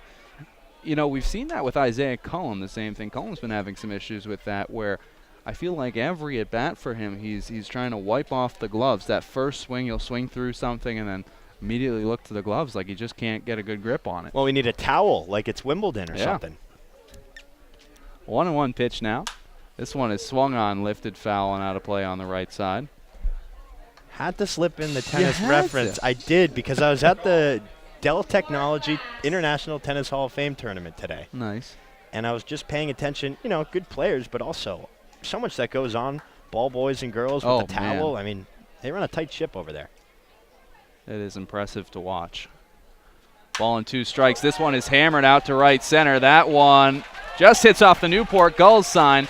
Coming in with the throw there is Flower, and it'll be runners on the corners with 2 away. We talked about it earlier on the broadcast, that Island Tax Associates target out there in center, and that one probably about 10 feet off of that sign. Yeah, that was as close as it's going to get, I think. But, you know, honestly, credit Flower there. He was able to play the Cardines fence very well. He played it right off the 90-degree angle of the fence and got it in quickly to keep Blue at third. But I'm looking at the target right now, and if it were to hit off the target, that would be right at the intersection of the fence, and it could be a crazy bounce over there. Yeah, I mean, short of just catching kind of the left edge of the target, that one would have to be hit on a post, and who knows how it's hopping after that. First pitch breaking ball is in there, called strike to Jack Gethings. He's 0 for 2 tonight. But that's a Cardines Field single for you. Yeah, absolutely is. And Tim Tawa is used to playing that center fielder. Right. Just the give and take of the ballpark. The breaking ball swung on and missed here. The first of Gonzalez's home runs tonight. Definitely a Cardines Field home run. Yep. But giveth and taketh away does Cardines Field. And it's like it has a personality, you could say. The way around it, though, continue to barrel baseballs. This one's in the dirt, swung on and missed. Heading down to first is Gethings. The throw is in time, and he's put away. Second strikeout of the night for Gethings. Newport strikes for 2 in the innings, though, on the second home run of the night for Gonzalez. A 2-run blast that puts the Gulls ahead 5-1. We head to the 5th on the NECBL Broadcast Network, powered by Stretch. Well, Nick Enright back out on the hill for the Gulls in his 6th-inning effort against the Pilgrims. In his first start of the season, he was able to dance out of trouble a number of times, stranding 5 Pilgrims runners. So far here tonight through 4 innings, he's already stranded 7 as the Pilgrims have loaded the bases the last 2 innings and failed to cash in either time. In fact, they've seen just 2 pitches in bases-loaded situations, with Sardinas flying out to left on the first pitch he saw in the 3rd, and Elijah Dunham grounding into a double play started by Enright on the first pitch he saw in the 4th. Yeah, 1-2-3 double play. You don't see that very often. No.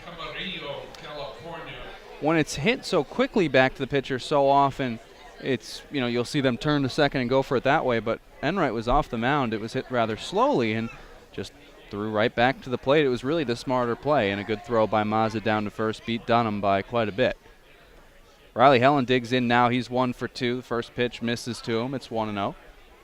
5-1 lead for the Gulls here, top 5. Breaking ball is in there, called strike on Helland. That was a nice pitch, had a lot of movement on it.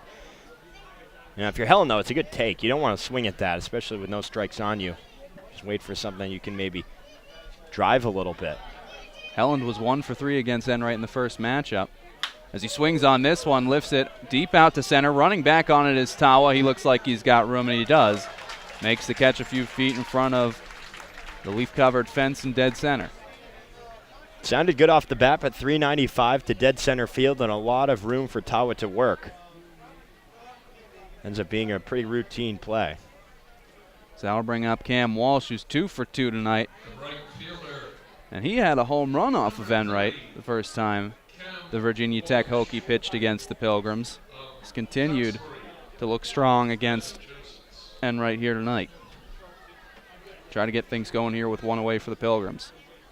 First pitch is taken, a fastball in there for a called strike.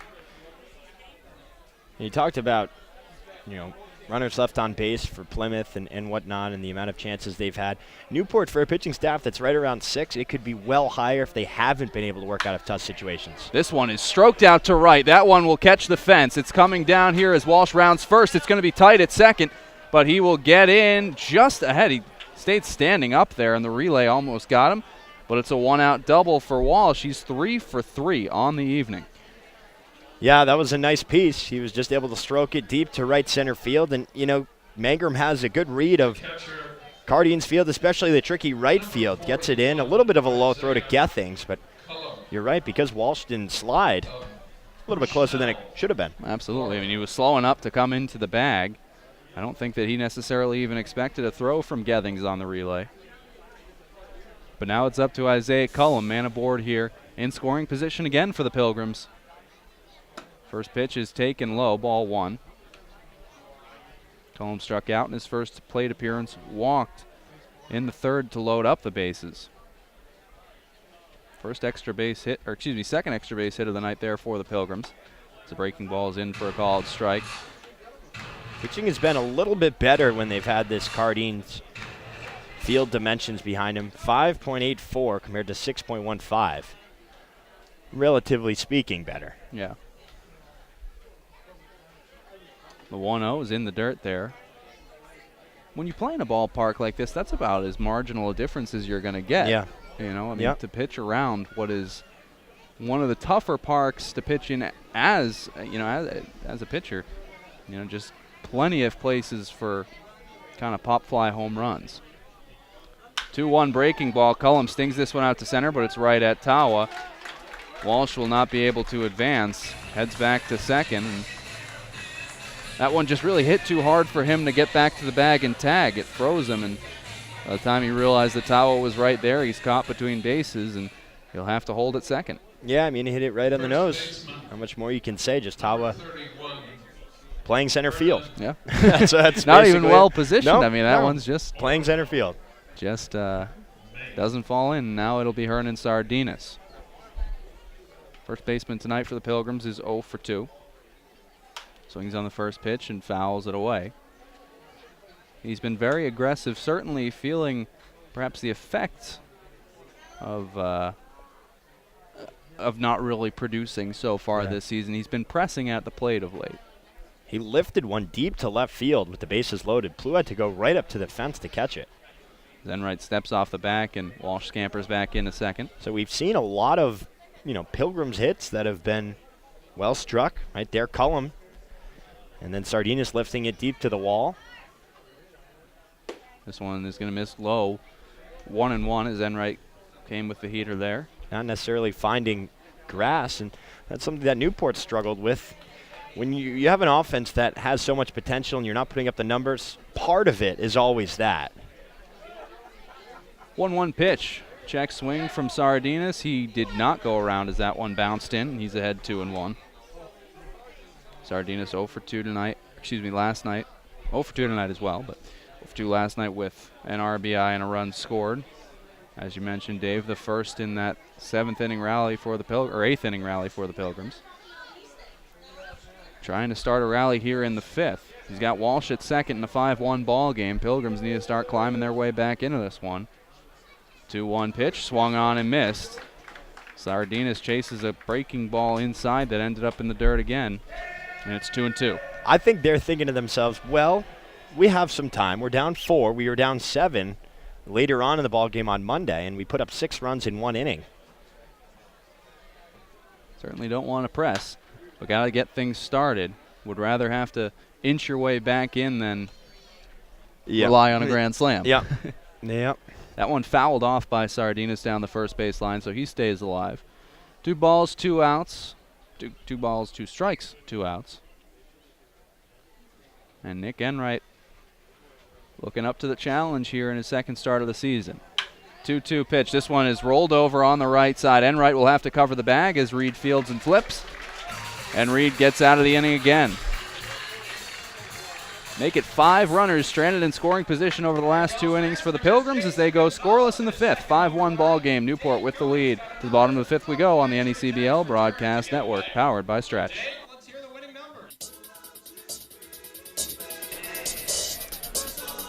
Back here, bottom of the 5th, and Junker is just trying to find a scoreless inning and miss a couple barrels here in the 5th. First pitch is taken, a called strike to Cody Hosey. Had the RBI double with 2 away in the 3rd. It really is, a huge difference maker in this game. Junker thinks he escapes that inning. It's 2-1. Maybe things go a little differently in the 4th. This one shot right to second base, but Wyatt's there to glove it. As Hosey put a charge into that one, but he's retired for out number 1. Ball's hit hard for both teams now. Just right at the fielders here of the Gulls and the Pilgrims. We have a special guest in the nest, Mike Schmidt. I heard he was in the ballpark Is tonight. in the ballpark this evening. I heard he didn't want publicity, though, so. That is also correct. So he's kind of tucked away, like you said, up in the nest. First pitch. Called strike there on Stevie Mangrum. The good thing is everyone who's listening is in Portugal or somewhere else that's not Newport. Yeah, that's right. Junker here now misses away with the 0-1. Unless they want to just cut the broadcast, get in their car, and head on down to Cardines. Why not? Beautiful night. Me? Mike Schmidt? Yeah, sure. I'd be driving for him. Ball and a strike. Breaking ball swung on and missed. Mangrum flew out to right in his last at-bat. It was the first time the Pilgrims had retired him in his last 8 plate appearances against Plymouth. Junker trying to make it back-to-back. Righty kicks and fires. Way overthrew that one. Misses low and away in the lefty's batter's box. So it'll be 1-2. We've had a lot of fun guests here at Cardines so far this season. Will Donick, the TV play-by-play broadcaster for the Nashville Predators, was with us. Wow. Spaceman Lee. 2-2 fouled away. Red Sox Hall of Famer was with us back on June 25th. On Red Sox night, that was a lot of fun as well. Had some Navy guys and a couple of other guests, so it's been a good time up here in the booth. 2 balls and 2 strikes. Junker will do it again. And just misses with the breaking ball. He gives a long look out to center on that one. Thought he had strike 3. We've also had Zach Hogeson, Newport Gull, right before he left. We had a nice interview. I mean, he was saying some really, really interesting things just about playing center field at Cardines and his approach as a lefty and this and that, and giving us some tidbits of his teammate swings. Now, did you have This one is swung on and missed.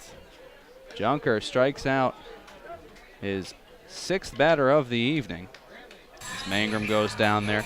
Did you have Bill Lee in the booth? Oh, yeah. Wow. How about that? Yeah, it was crazy. It was myself, Bill Lee, and Mike Lord. Oh, my. But the good thing was, for the listeners don't know, Mike Lord is the broadcaster for the Valley Blue Sox, and he's a lot older than we are. Right. That must have really been a nice way to bridge the age gap. It's Dalton Reed in at the dish here now, and he takes ball 1 upstairs. Well, that's exactly right. I mean, being able to bridge the age gap, I was just able to kind of listen to them. This one is hit. Nice pick by Sardinas at first, and he flips over to Junker. So casually done, but gets the result, and it's a 1-2-3 inning for the Pilgrims. So we go to the 6th, 5-1 ball game. Newport leading at home and trying to even up the season series.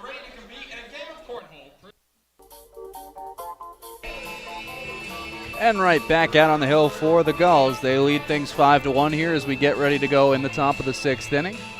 With Kelly and Dave Peck on the call. Final pairing of the season I know. for us. It's really devastating.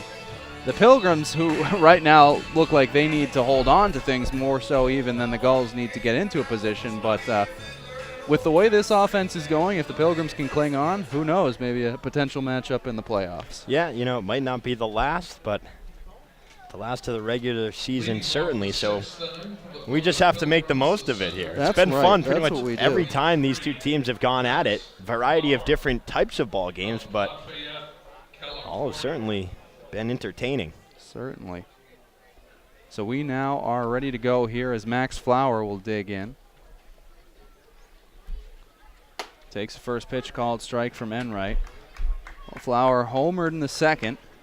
That is still the lone run for the Pilgrims. And he singled as the leadoff man in the 4th. Now comes up leadoff man here in the 6th. Enright bounces one in to even up the count, a ball on a strike. And all those interviews that we were talking about, you know, so much fun, so much life, and it was really a good time up in the booth. But if you missed them, you can find them on the Newport Gulls YouTube channel. I'll have to take a look at the Spaceman League. I mean, Mike Lord honestly makes that interview as Flower rips another one. This one's out to left. It'll one-hop the wall. Flower takes a turn at first. He's going to head into 2nd, and he'll get there. Slides in with a double. And Flower is 3 for 3 tonight. Yeah, that's the 9th hit of the ball game for the Pilgrims. He's been looking very good. He's just a triple away from the cycle now. We'll see if he can do it. He'll have at least one more shot. But this is just not the ballpark, as we talked about, I believe, on Monday, to find triples in. No. Newport, believe, with only 2. Cole Austin. If you could somehow hook one kind of into the corner and right that took just a wicked hop off of the warehouse, maybe that would be a potential other spot. First pitch misses low here. It's Willie Holmesa. Cole Austin and Jack Gethings, the Gulls with a triple, so -1 there. They just have 1. Well, I guess you can keep it. I guess you don't have to erase Cole Austin's stats. No, you don't. I guess you can't erase Cole Austin's stats. No. They are imbued in the season. They're They're part of etched the in stone. fabric of the 2018 Gulls. Yep. A team that is red hot right now. As you said, with 2 more home runs tonight, I believe that makes it, 15 in the last 4 games? It just doesn't really get any better than that. As the long ball has taken a toll on the Pilgrims' chances here tonight. Trying to get back on the board. With 3 home runs, though, it's only a 4-run game. It's impressive. As Holmesa fouls the 2-0 off his leg, it'll be 2-1. And they've had their chances. Right. I mean, 8 runners left on base, back-to-back innings where they had the bases loaded. Yeah. What's arguably more impressive even than the fact that 3 home runs and you're sitting in a 4-run ball game is that the Pilgrims somehow have 9 hits and just 1 run to show for all their efforts. Yeah. And it came on a solo homer. 2-1. Fouled off again. This one kicks off the plate into the backstop. Count evens up on Holmesa. I mean, with that in mind, you have to credit Nick Enright then. Absolutely you do. He has done very, very well tonight to work out of some jams. He's found himself in another one here essentially in the 6th with a man in scoring position and nobody out. The job for Holmesa Has to be to move Flower along, if nothing else. Lefty in the box. 2-2 pitch, and he fouls that one off. Checked his swing at what would have been ball 3, and it just ran off the bat.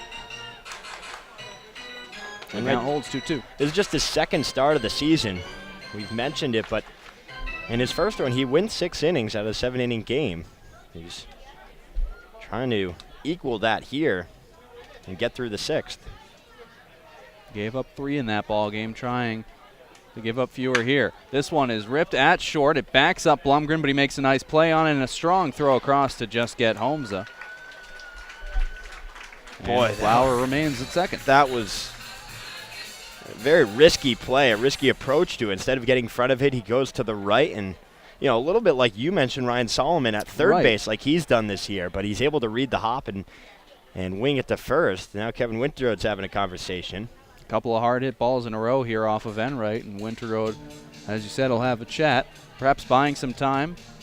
Yep, for the reliever in the pen right now for the Gulls. And it's Mike Kirian. He was the guy who came in on Monday night, and he didn't have his best stuff there. Nate Ryder was able to come in, kind of bail him out. Number of walks for Kirian, were what loaded up those bases. And he eats really the majority of the runs for the Pilgrims. Yeah, it was 1 1/3, 3 hits, 5 runs, all of which were in 3 walks and a strikeout. Coach Mike Coombs, though, showing faith, going back to him. He doesn't have many options either. I was going to say. But that being said, Kirian, he's done well besides that outing. Added over 3 full runs to his ERA. This one is swung on, foul tipped into the mitt here as Solomon digs in now on Enright. With 1 away, Flower stands at second after a leadoff double. You do have Jerry Burke, who's been very solid out of the bullpen, but with Enright starting the game, that subtracts 1 from that list. This one's in the dirt, 1-1 now. He's a guy that would usually be out of the pen. Maybe the first guy out for some middle inning relief if necessary, but also a setup guy for Nate Ryder. Solomon 0 for 2 tonight, fly out and a strikeout. Awaits the 1-1 now from Enright. Swings on it and hits this one deep in the hole to short. Blumgren fields, throws on the run, and it is, wow, just in time. That is something else. A excellent play by Blumgren, but it certainly looked as though Solomon had beaten that one out. Yeah, that was a very close play. Blumgren, you see, going to his right, has to make the off-balance throw, and it's close. Can't really tell, but it looked like he was on the bag before the throw. That's a tough call by Makatani. Yeah, that certainly hurts if you're the Pilgrims. And now with 2 outs again, you're going to rely on Tyler Wyatt here. First pitch in, called strike. Definitely in real time, I thought he was safe. Yeah. On the replay there, again, it's tough, given kind of the bit rate you're operating with, to get a clean look at it, which is no knock. By far the best production in the NECBL, without question. I think it goes without saying, even, as that one misses off the plate. But, you're limited to what you're working with, and tough to kind of, you're not running MLB stuff here. Tough to get a clean look. We can't send it to New York. Can't send it to New York. We can't send it to New York. As much as we'd like to. Maybe one day. Maybe one day. But I think every umpire in the NECBL would be out of a job. This one is fisted foul by Wyatt. Oh, boy. There were some, both sides were a little upset on Monday's game and so far in this game, too. It's a tough job. I mean, you mentioned you have a background of umpiring, and you have to go with your call. You do. I get it. I think easier to make mistakes behind the dish, as that one misses outside. 2-2 now on Wyatt. When you make a mistake in the field, it's just so much more pronounced. Yep. And often they can take such a big role in the ball game. Yeah, I mean, that you make a mistake, that's a base runner. Yeah. Right. A ball in the strike still can be significant, but a base runner is, right away impacting the ball game. We saw last night in the 9th inning, the Pilgrims looked as though they had a chance at runners on first and second when as a breaking ball misses off the plate there to Wyatt to run the count full. when Garrett Hyatt was barreling down on second and they called an out at second base despite Blumgren losing the ball. They said that he lost it on the transfer, and speaking with some of the players after the game, they were pretty adamant that it was not on the transfer. Breaking ball swung on and missed. The Pilgrims strand another runner in scoring position as Wyatt strikes out. Second time tonight. It remains 5-1. We're through 5.5. To the bottom of the sixth we go on the NECBL Broadcast Network, powered by Stretch. Back here, bottom six, and we'll kick things over to Aram Layton to give us a look around the NECBL. Thank you, and we take a look. Keene still holding on to a 5-0 lead over Sanford in the top of the fifth. Mystic up 9-4 over Ocean State, who just picked up 4 runs on a grand slam in the top of the sixth. North Adams leads Upper Valley 3-2 in the top of the eighth, and we're still scoreless in Valley in the top of the seventh between Vermont and the Blue Sox. Back to you. Thank you very much, Aram. Ready to go here, bottom six. Cam Junker out on the hill. And Jason Gonzalez is in the dish. He fouls the first one away. Well, for Junker, this has been the matchup tonight, and he has lost it twice.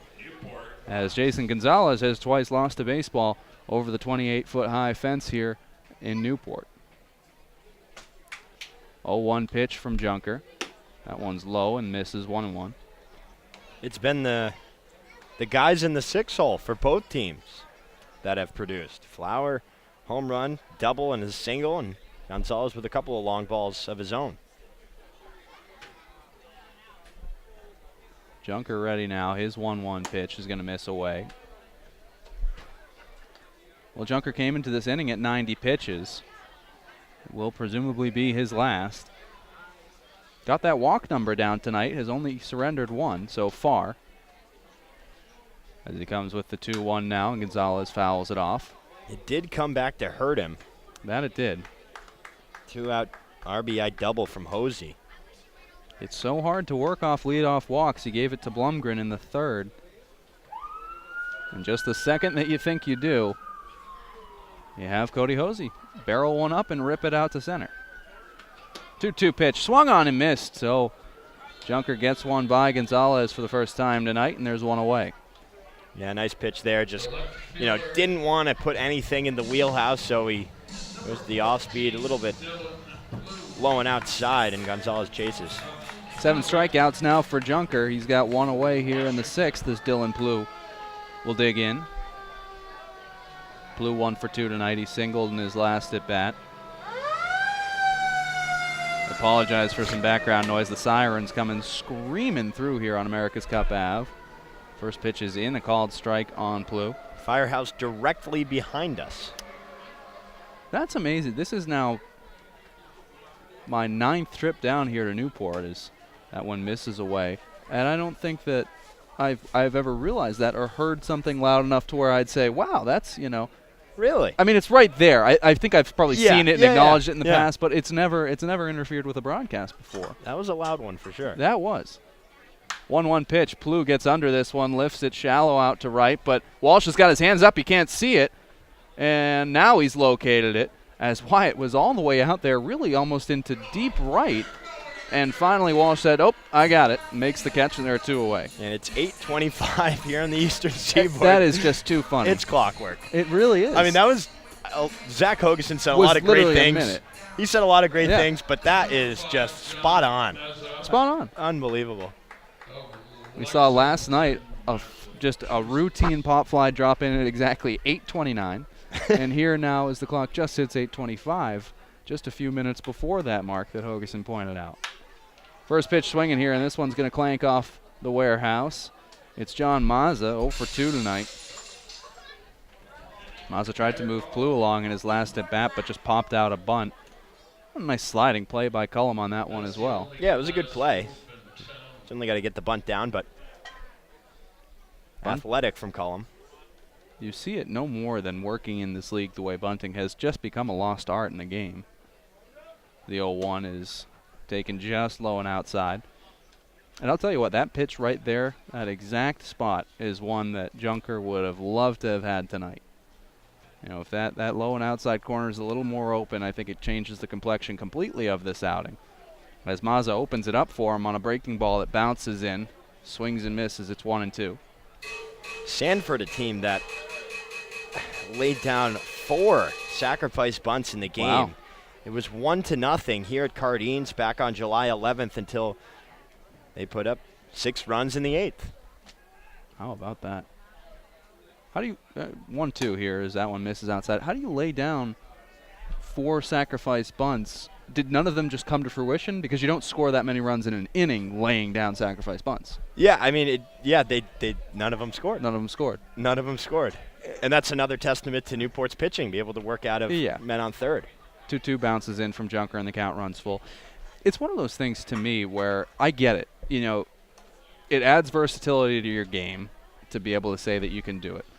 But unless you're in the 9th inning or, you know, in the very late innings when you're playing for a run, to have these college guys who are coming here looking for at-bats, laying down sacrifice bunts throughout the game, I don't know. You're taking at-bats away from a guy. Yeah. This one's hit deep in the hole. It's short. Nicely played by Holmza. He throws across, but the throw is offline. Sardinas makes a nice stop on it, and that'll go in as a hit for Mazza, his first of the evening. Yeah, it would have been a tough play for Holmza going deep into the hole, but going back to that point, I mean, it's tough because they have to do it at some point. If they're going to do it in their college seasons, they have to learn at some point. So this is when you kind of work on things, whether it's bunting, whether it's stealing, whether it's, you know, your cutter, your slider. I mean, this is where you kind of have to do that. Absolutely. But I get it. You know, it is tough because when are you not trying to work on swinging away and hitting? Yeah. Just in a 1-0 ball game, you're clearly, I mean, well, that's because the pitcher's carving. I mean, it's right. There's no other way. Junker comes now and fires in the first to call it strike on Blumgren. But you say they scored 6 in the 7th inning?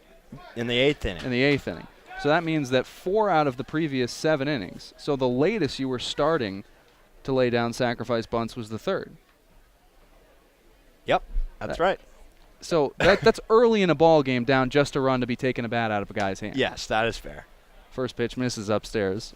You a math guy? A lot of good math today. Hey, you know, you got the history covered, and I'll hit you with the math. And together we'll open up a Come On Learning Center. That's what we'll do. If the broadcasting doesn't work out, call it Dynamic Duo Education. Broken bat, roller up to short. Holmza fields, flips, and the inning is over. Fielder's choice 6-4. Ends the inning. Junker gets through 6. His day will likely be done. Finishes off with 7 Ks, but 5 allowed. And those 5 runs are the difference right now. 5-1 lead for the Gulls as we head to the latter third. Top of the 7th coming up on the NECBL Broadcast Network, powered by Stretch.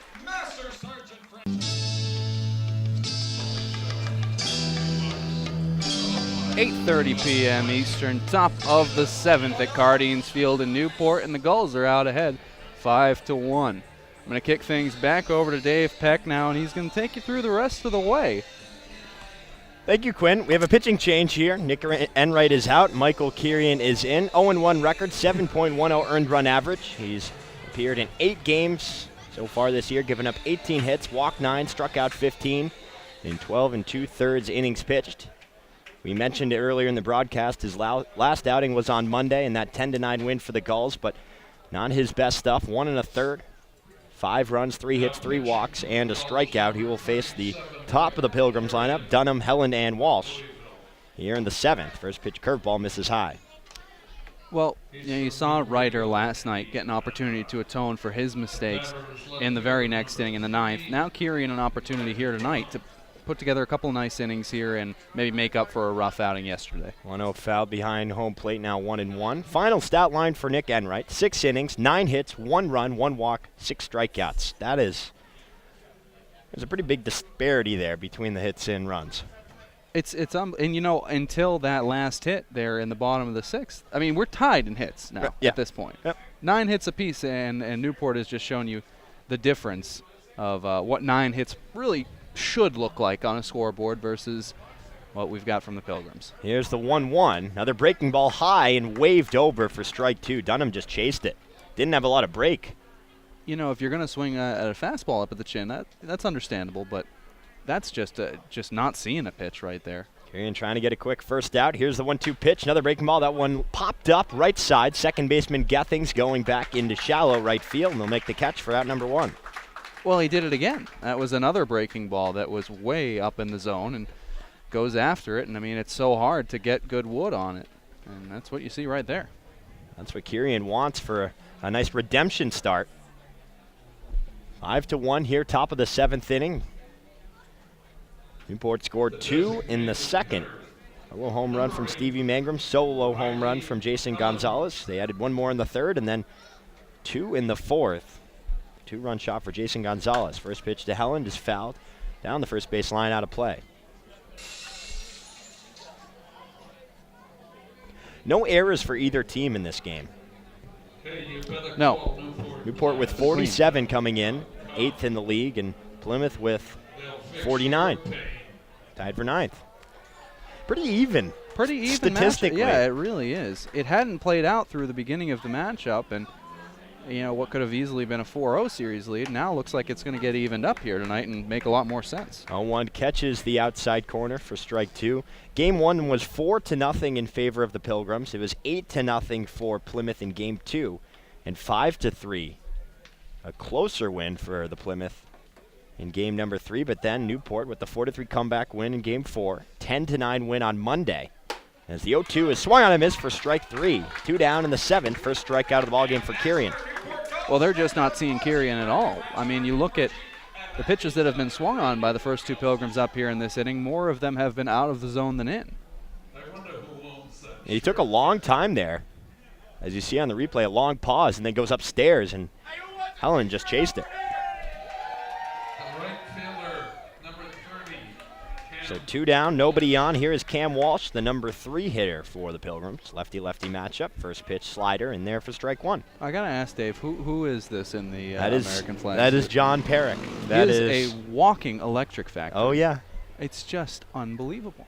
The energy has not diminished. 0-1, ground ball, right side. Diving Gethings to his right, gets up. The throw to first is high and over Reed's head. Welsh will be safe at first, and that will be a single for the Northeastern senior. Would have been a terrific play from Gethings, diving up the middle. Got up quickly, just sailed it. We'll make him 4 for 4 on the evening. I mean, Walsh had an off night last night, really, at 1 for 5. But in the previous 2 games, he was 3 for 4 and 3 for 4. And now here he comes, 4 hits. It's just unbelievable. This 5-game stretch for him has been among the best you're going to see in the league. Walsh with 4 hits and Flower with 3. Home run, a single, and a double. As in steps Isaiah Cullum. First pitch spiked and all the way back to the backstop. Walsh will advance to second base. Well, you saw that was a huge part of the outing for Kirian last night, where it was just a lot of balls going back to the backstop. You felt like guys were moving around the base paths, and once they started to do that, that's when he lost his control a little bit. Newport still does not have a 1-2-3 inning. And it's been a testament to the Pilgrims just getting that 2-out single. I mean, they've done it time and time again here. That's why they've left so many guys on. But if you start having wild pitches and pass balls, that's how you can, take advantage of situations. 1-0 fastball misses high, 2-0. Yeah, I mean, absolutely you can. You just have to hope. I mean, and they proved last night that it doesn't necessarily ever run out, but you got to hope time doesn't run out on you. Still a 4-run deficit. That's a big thing to come from behind in the last 3 innings. Kirian working from the stretch. That's the glove at the belt. Takes a look at Walsh. Long pause. Here's the 2-0. Fastball waved and missed. Had a lot of life on his heater so far in this inning. But the curveball, it hasn't been breaking that much. I mean, the couple he left well high that they weren't even going to be. It's not like they were hangers. They were just kind of at the shoulders. They were balls. Yeah, certainly. It's been flat. 2-1. Fastball just catches the low and outside corner for strike 2. Tough pitch for Cullum. And as the catcher there, that's tough to see that one called where you just haven't felt like you've gotten that one all night for your pitcher. And a delayed call there from McHugh. And Cullum will have to kind of get his head about him again. Walsh with the lead off of second. Kirian taking a long look into Mazza. Now he steps off, looking for the signs once more. Dunham led off the inning. Popping out to Gethings out there in shallow right field. And then Helen struck out swinging, but it was Walsh with the single. Would have been an extraordinary play from Gethings. He doesn't have the most length over there at second base. He was almost able to use all of it. 5'10", 175 is the Fairfield Stag. And now a longer conversation between Mazza and Kirian. Just trying to figure out that out pitch and end this top of the 7th inning. 5-1 leading it are the Gulls. Cullum is 0 for 2 in this ball game. A strikeout and a line out, I should say, to Tim Tao out there in center field. Also a walk. 2-2 pitch. Popped up behind home plate, out of play.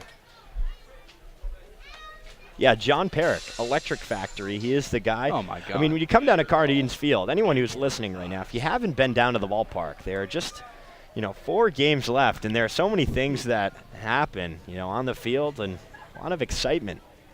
Yeah, I mean, this is why I brought it up on the broadcast, because if you're listening, you got to come. 2-2 pitch. That one lined into left field, and that'll get down for a hit. Coming around third is Walsh. The throw from Plough will go into second. It's an RBI single for Isaiah Cullum, and it's 5-2.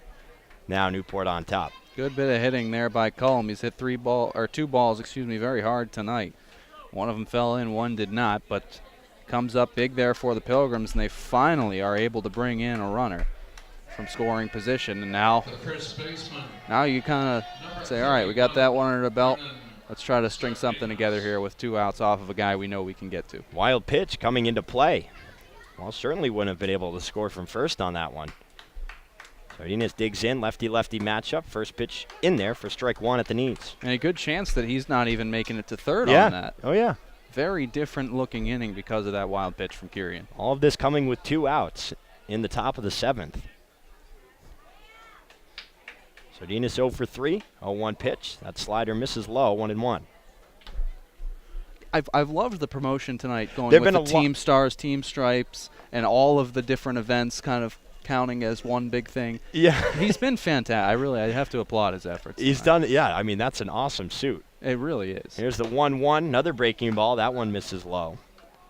And I mean, I know, and you know, how hot it is to be sitting here in a suit. Mm-hmm. And he's done it like a champ all night. Yep. He's been fantastic. We can get a camera shot of him. We'll have to find It's a one. Spectacle. 2-1, fouled into the netting shortly down the third base line. So it's 2 balls and 2 strikes here to Sardinas. Remain Black Bear. And the pants he's wearing are pants where you buy them and you say, man, like, I have so few opportunities to wear them, but it makes it so worth it, the few you get. Yep.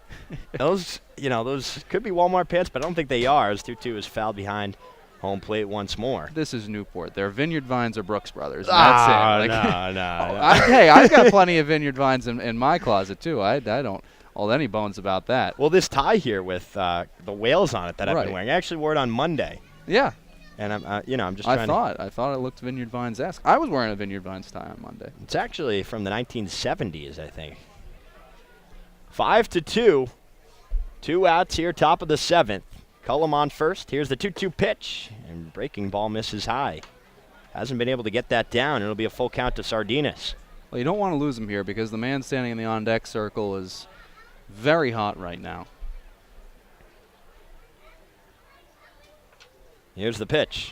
That one's clocked deep to center field. Tawa going back all the way to the fence. He looks up, and it's off the top of the wall. Cullum rounding third as the throw comes in. It will be cut off, and it's 5-3. Newport on top, but an RBI double there for Hernan Sardinas. Well, Sardinas really just misses making this a 5-4 ball game by a couple of feet, but what a charge put into that one. He's had a lot better swings tonight than he has in a number of games past, and that just comes up huge for the Pilgrims, who have been threatening all night and are finally able to break through a little bit here in the 7th. I mean, this is kind of the story of Monday night. 2 quick outs were recorded by Kieran. He looked sharp, and then 3 hits in a row, and now Mike Coombs has seen enough.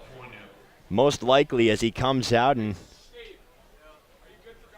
You wonder who the option is. Possibly Jerry Burke, possibly Nate Ryder, but this is a little early for Ryder. And they are going to the bullpen. So we will take a quick break and have the new pitcher and stats when we come back right here on the NECBL Broadcast Network.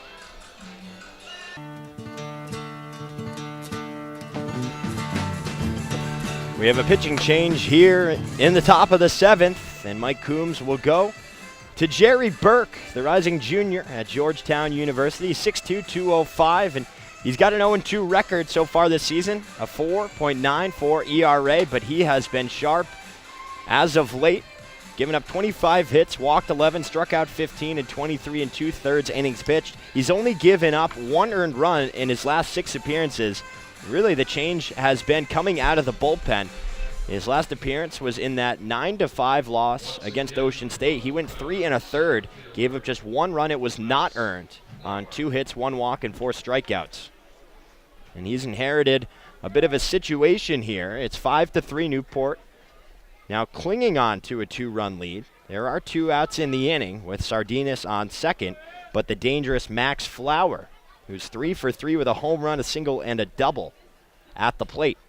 First pitch from Burke, fastball well high and inside for ball 1. Flower barely got out of the way of that one. Yeah, that one was right up and in on the chin, and that immediately brings Mazza out. But that's, far from intentional, obviously, at least in that spot. But not a bad pitch given the circumstances. You want to rattle the cage of Flower here a little bit. And now, again, a guy who doesn't see breaking balls the best, despite, him kind of getting on top of a couple today. Now you try to go to the outside with a breaking ball and really throw him out. Here's the 1-0 pitch. They go to it, and it's swung on and missed for strike 1. It's just good sequencing from Jerry Burke. So Flower never had to face the lefty Kirian. As Burke comes in, hometown of Del Mar, New York. Working from the stretch, gets the sign from Mazza. Here's the 1-1 pitch, high fastball, waved and missed. Yeah, that one's up and in. That's probably not a strike and not something that Flower is going to really be able to do anything with. That's a jam shot if he can get to the bat to it. And really, I think just a case of coming in there, trying to do a little too much with this at bat. But Flower has done a good job with 2 strikes. He hit his home run on a 2-2 count and had a single on a 1-2 count. The double came with 1 ball and 1 strike. Trying to keep the 2-out rally going. Here's the 1-2. Breaking ball misses low. 2 quick outs to Dunham and Helland. Then Walsh with the single. He advanced the second on the wild pitch from Kirian. Cullum with the RBI single. Lined into left field. And then Sardinas with the deep double off the top of the fence out there in dead center field. That plated Cullum. Here's the break-even pitch. Check swing. Number down the first baseline, foul. Well, very lucky there for Flower that one didn't stay between the chalk. Obviously not looking to go around on that one, and that would have been a tough way to end the inning for the Pilgrims. I mean, the top of the 7th, just a 2-run game. It seems like it's been all Newport, but, I mean, this one is right there for anybody. Absolutely, it is. Especially with the kind of power that both teams have in their lineups. As Burke shakes off Mazza. Long pause, now gets the sign. The 2-2. Breaking ball, check swing from Flower. He did not go, and it'll be a full count. Great leave. Really, really good leave. Feeling better at the dish, being more disciplined, and that's what's led to such a great night tonight. I mean, in his very first at-bat, the first pitch, it was the curveball that he kind of fouled weakly down the third baseline. And you mentioned it, just being able to recognize a little better. Here's the 3-2, waved and missed for strike 3. So Burke is able to get out of the inning. He strikes out Flower the first time. UC Berkeley Senior's been retired today, but the Pilgrims get 2 more on 3 hits. RBI single from Cullum and the RBI double from Hernan Sardinas. It's 5-3 Newport as it's time to stretch here at the ballpark, and we will send things over to our PA announcer, Don O'Hanley, for Take Me Out to the Ball Game.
Here we go. Let's all join in on this one.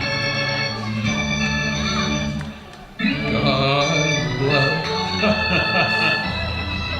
Take me out to the crowd. Buy me some peanuts and Cracker Jack. I don't care if I ever get back for the Gulls team. If they don't win, it's a shame. Well, it's 1, 2, 3 strikes, you're out of the old ball game. A little historical footnote. I believe Irving Berlin never took a quarter of royalties for God Bless America. Probably our nation's greatest songwriter when you consider what he's done. White Christmas, Easter Parade. I mean, you talk about history, Quinn. This is special. I mean, Irving Berlin, he's pulling out names from, 18th, 19th century composers. And I couldn't even have guessed at who wrote God Bless America, if I'm being told. Am I a bad American for that? Perhaps. You know what name comes to mind? Betsy Smith, but I know it's not that. Betsy Ross? Yeah, Betsy Ross. Okay. But she was not that. We're going to take a quick break. She was a seamstress. She was the flag. She was the flag. Okay. She sewed the flag. Okay, that's close. Sued. We'll take a quick break and be right back as we try and sort out our facts here on the NECBL Broadcast Network. As we welcome you back to Cardines Field, halfway through the 7th inning, and it's 5-3 Newport on top, but Plymouth with some momentum right now. A pitching change, and it's Jack Hogan. Yeah, Pilgrims trying to make sure that momentum doesn't leave, and Hogan will do his best to keep it. It's a 4.36 ERA for the righty out of Pitt. He's 0-1 through 9 appearances. He does have 1 save on the season in his 10 1/3 worked. He's given up 5 runs on 6 walks and 16 hits. He has struck out 11. The problems for him? 6 extra base hits, including 5 doubles. And he'll try to make sure that he does not give up one of those here to the top of the Newport order. It'll be Tawa, Gethings, and Hosey. Extra base hits are pretty much what Newport's offense been all about this season. First pitch lifted deep down the left field line, foul. That probably had the distance. You'll see that a lot. I mean, Hogan has had a lot of guys, miss homers, kind of taking them deep out foul. And they time him up, and then he's able to get his outs. Here's the 0-1 pitch. That one's chased and missed for strike 2. A little bit high, maybe came down a little bit. But Hogan's quickly ahead on Tawa, who singled in the first and struck out looking in the third, had another base hit in the 4th inning.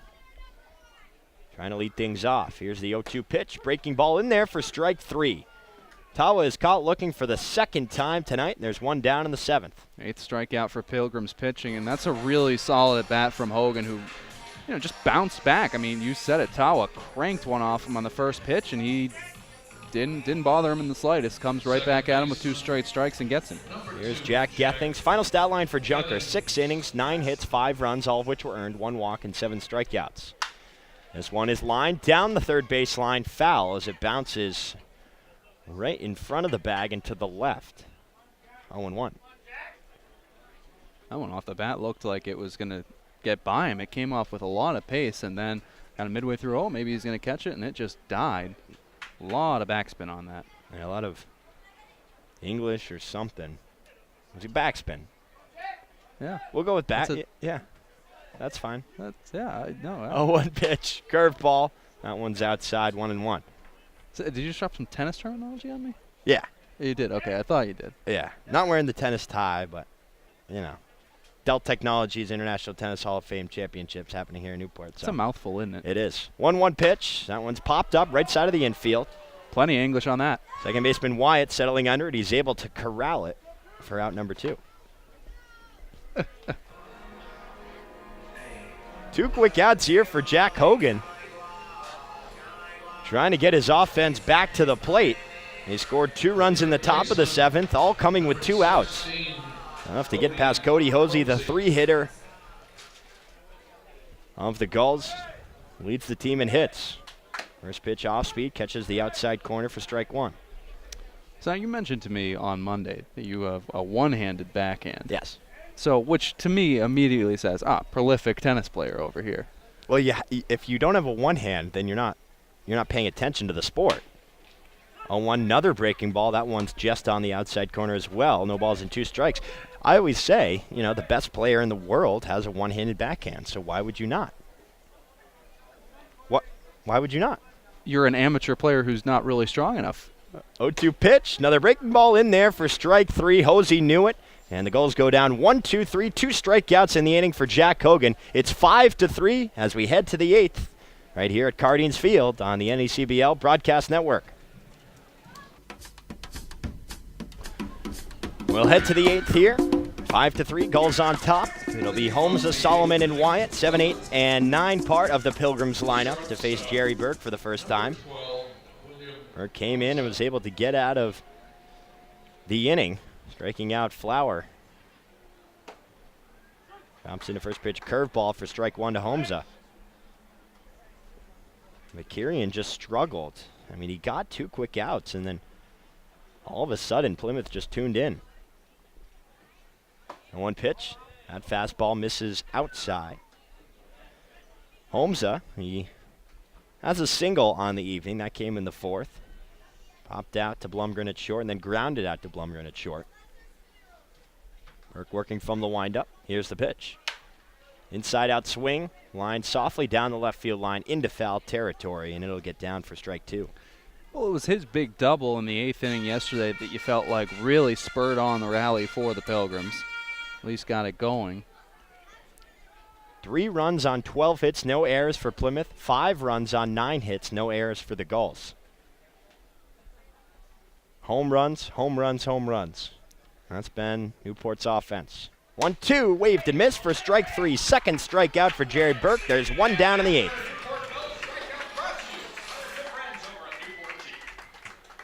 Well, you just chased that one there if you're Holmesa.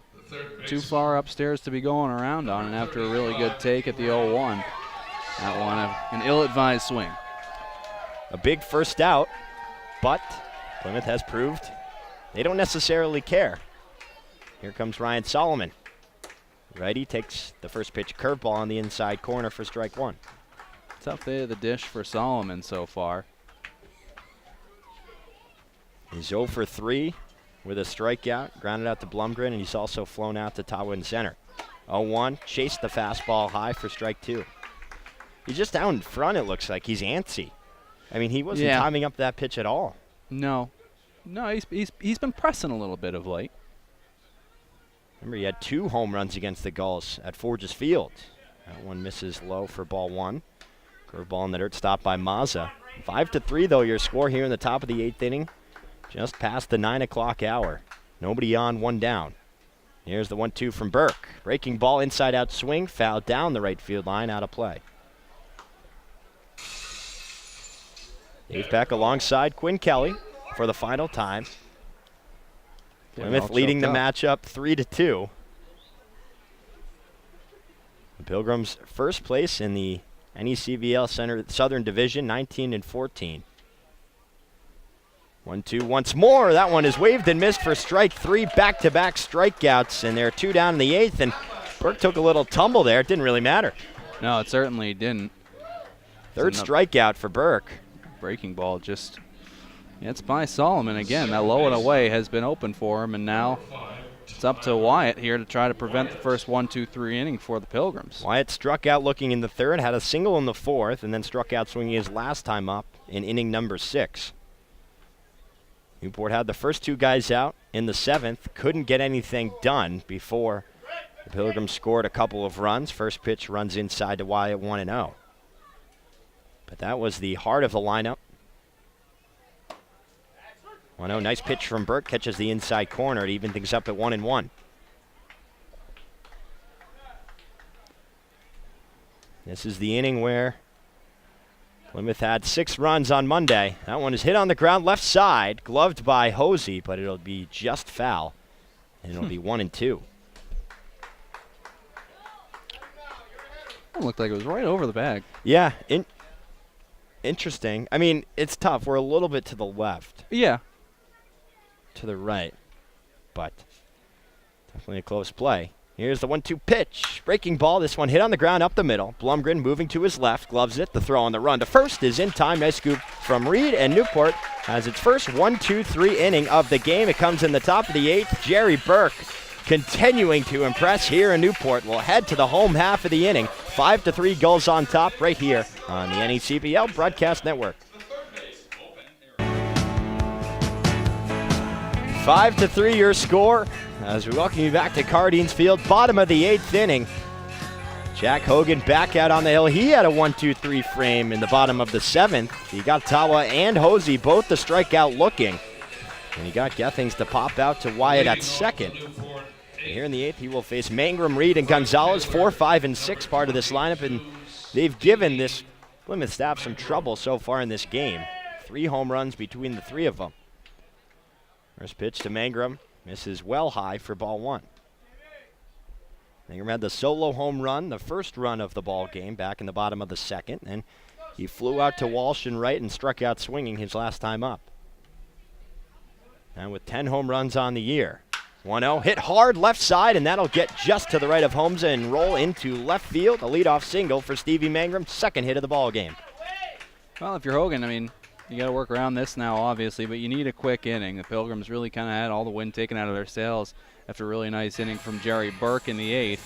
If they're going to try to find a pair in the 9th, you need to be quick about this inning, get the bats right back up.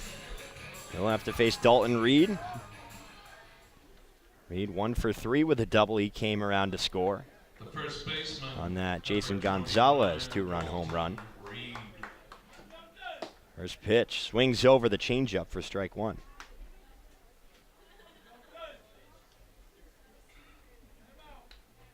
Newport doing all of its scoring in innings 2, 3, and 4. Nothing as of late, but they have their leadoff man on. For the Pilgrims, they scored 1 in the 2nd and 2 in the 7th. That one's cranked into right field. Walsh coming in on it, and he'll make the play. Mangrum has to scamper back to first. There's one down. Kind of jammed him a little bit. Yeah, that one certainly died off the bat. It looked like it was coming out really hot, but ends up being a run in for Walsh to get to it. There's one down, an important out at that. Double play ball could end the inning. We haven't seen any double plays for the Pilgrims. We did see that 1-2-3 double play for Newport back in the top of the 4th. Well, on the Plymouth side of things, you've only seen 3 ground outs all game. Yeah, Plough grounding out to short, Reed grounding out to first. Gonzalez swings over the first pitch curveball for strike 1. And Blumgren grounding into a fielder's choice to end the 6th. So it's been a lot of fly balls. A lot of pop flies as well. Yeah. Not true contact. Seen a little bit of both. Newport does have 10 hits. 0-1. Nice pitch on the outside corner. Catches the black for strike 2. Seen a lot of hard hit balls. We've seen a lot of jam shots. 9 strikeouts for the Gulls at the plate so far in this game. Here's the 0-2 pitch. Breaking ball. This one chopped foul down the third baseline. Greg Grawl was able to glove it there, coaching third. Xander Jones, the first base coach of Newport.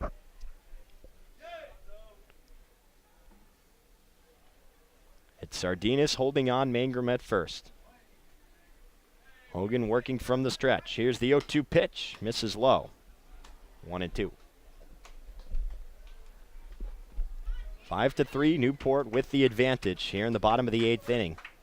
Just 3 outs away from winning its 3rd straight game, having Plymouth fall in its 5th straight game. The 1-2, breaking ball waved and missed for strike 3. And they're 2 down in the 8th. 3rd strikeout of the ball game for Jack Hogan. 2nd time that Gonzalez has gone down swinging. So he's got 2 home runs and 2 strikeouts. Sounds about right, just if you're looking at Newport as a whole, out of what they do. been a solid outing so far for Hogan. You want to put the finishing touches on it right here against Blue. Blue is 1 for 3 with a single. Does have one of those ground outs. Goes to the shortstop, Holmza. Nice first pitch curveball from Hogan is in there for strike one. And he flew out to Walsh out there in right field. You know, you wonder if there's action in the bullpen for the Gulls, see if Nate Reiter's going to try and close it out, and yes, he is. He's got 7 saves so far this season. 0-1, another curveball that runs inside, 1-1. Any close game he has been in. And even when Newport's been behind, he's been in the top of the 9th at home to try and keep it close and give the offense a chance to come back. 1-1, inside and low.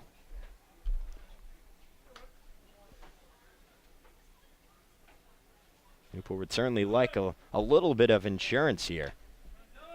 It'll be the top of the lineup for Plymouth in the top of the 9th. Dunham, Helland, and Walsh. Helland, of course, almost the hero on Monday. The pitch. That one cranked deep to right field. Walsh just looks up, and that one is going to be off the wall. As the throw comes in, it's a double, and Mangrum stops at third. Right off the top of the fence. Mangrum had to make sure. But it's just a long double, and it's still 5-3. It looked like it had a chance. Yeah, it definitely did. That one just kept carrying and carrying, and Walsh's reaction made it seem as though it was going to get out, but, well, there you go. That's, you know, kind of what it's been for Hogan. A lot of doubles on the season. That now the 60's given up in 10 outings.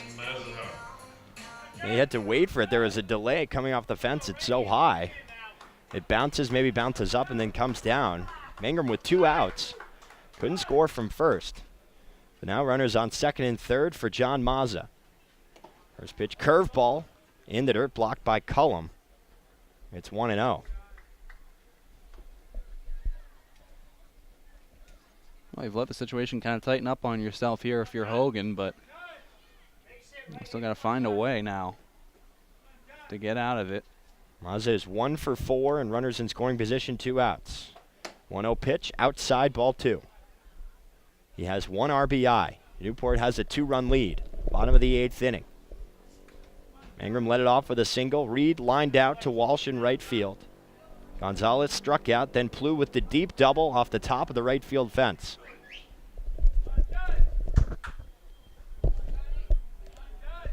First trouble that Hogan has been in. The pitch, high curveball, 3-0.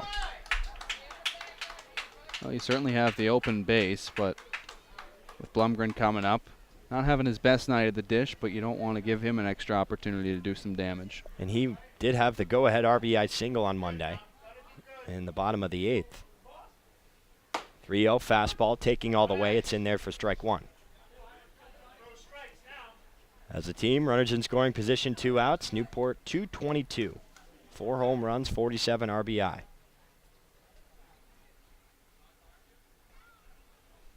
3-1, fastball in there. Strike 2 just on the outside third. Hogan doing a good job working all the way in. A couple of displeased customers behind home plate. Time in every game. It is. The later innings, and all of a sudden, the zone stinks. 3 balls and 2 strikes, 2 outs. Here's the pitch, breaking ball, hit up the middle on the ground. Second baseman Wyatt gloves it to his right. The throw across his body to first is in time to retire the side, so Newport leaves runners on second and third. Knocking at the door. They can't get a run across in the bottom of the 8th, but we will head to the 9th. 5-3, Gulls on top. Nate Reiter trying to pick up his 8th save of the season. Don't go anywhere. You're tuned in to Newport Gulls baseball on the NECBL Broadcast Network.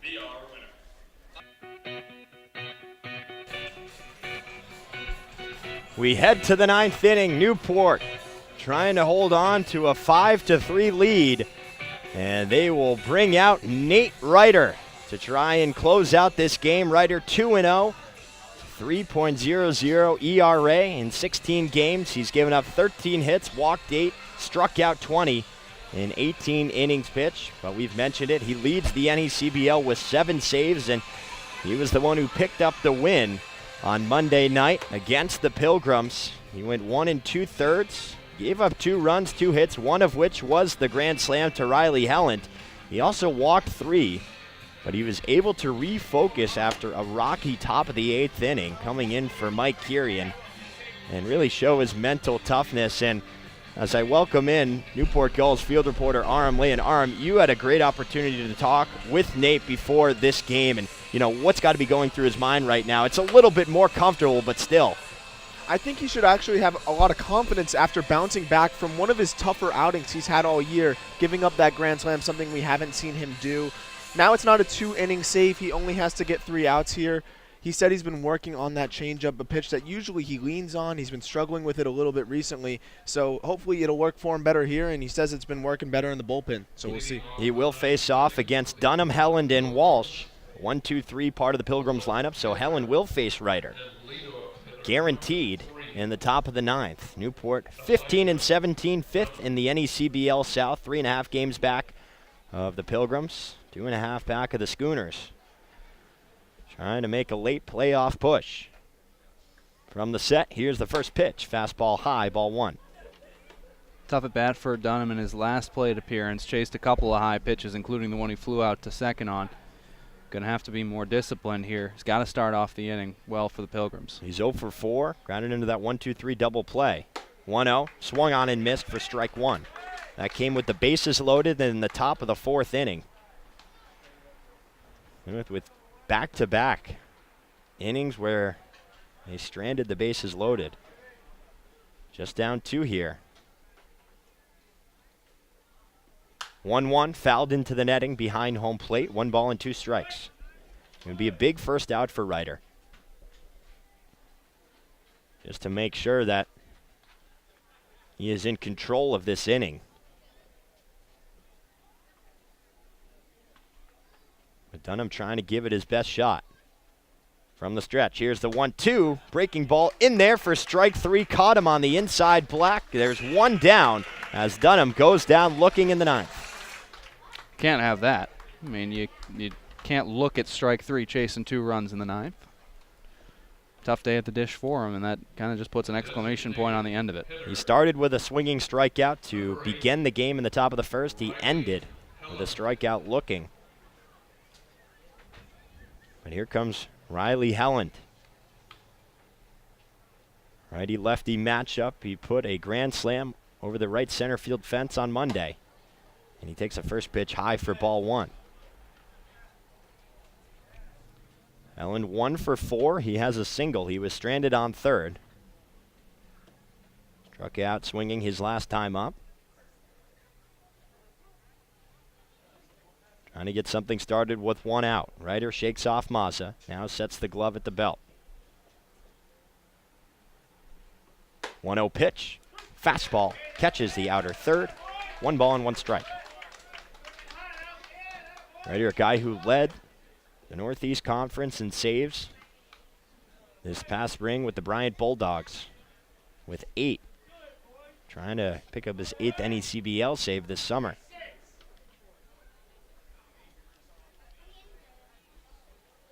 Here's the pitch. Fastball, that one fouled back to the screen. Late reaction on that one from Helland, but just gets the piece of it. Ryder just trying to blow it by him, but he gets ahead 1-2. Second consecutive batter he's had that count on. Now Helland just taking a few extra moments, adjusting his batting gloves, kicking some dirt around. But he does dig back in as Ryder nods his head and gets the sign from Mazza. 1 ball and 2 strikes, 1 out, nobody on. Top of the 9th inning. Here's the pitch. Fastball high, check swing. He did not go. It's 2-2.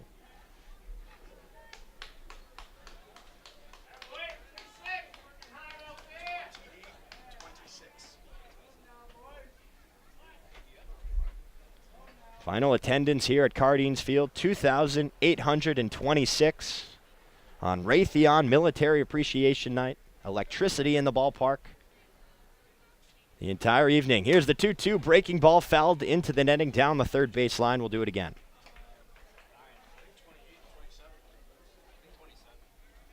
One of our most highly attended games of the season. And it's been a good one here. 5-3 Newport on top. Home run from Stevie Mangrum. 2 home runs by Jason Gonzalez. And Nate Ryder trying to pick up the save. Here's the 2-2. Fastball high again, ball 3. He's tried to get Helen to chase there, and he just has checked it, but not even close to going all the way around. It's been a very good approach. Yeah, he's been disciplined after getting behind in the count, and Ryder will have to be careful here. Ryder had 3 walks on Monday. That was the most that he's had in an outing. Trying to avoid one here. 3 balls and 2 strikes. The pitch. Breaking ball in there for strike 3 on the inside corner. Back-to-back strikeouts for Nate Ryder, both looking, and Plymouth is down to its final out. After all that, looking at strike 3 again. That is it's a tough pitch. It's a tough pitch, but it's a heck of a battle, and you got to protect with 2. From a righty to a lefty. It starts on. It starts, if anything, high, but that's in there the whole way. Yep. And it was it almost started with the same trajectory of a high fastball. Right. And then it just dipped down, and that's kind of how he set it up. Yep. Here's Cam Walsh from the left side. First pitch, breaking ball, misses low, 1-0. Walsh is 4 for 4. He's got 3 singles and a double. 1 run scored, that came in the 7th. Trying to extend this ball game. Newport trying to improve to 16-17 on the year. Would be its 3rd straight win. Here's the 1-0 pitch. Fastball taken for strike 1. Plymouth 19-14. Half game up on the Ocean State Waves. 3.5 games up on the Newport Gulls. It's a tight race to the end here. Roughly 10 games left. 1-1 pitch. Swung on and missed for strike 2. Those who remain here at Cardines Field giving a round of applause. Newport tries to tie up this series versus the Pilgrims after losing the first 3 head-to-head. Is just 1 strike away. Ryder from the set. Here's the 1-2 pitch. Fastball just misses outside, 2-2.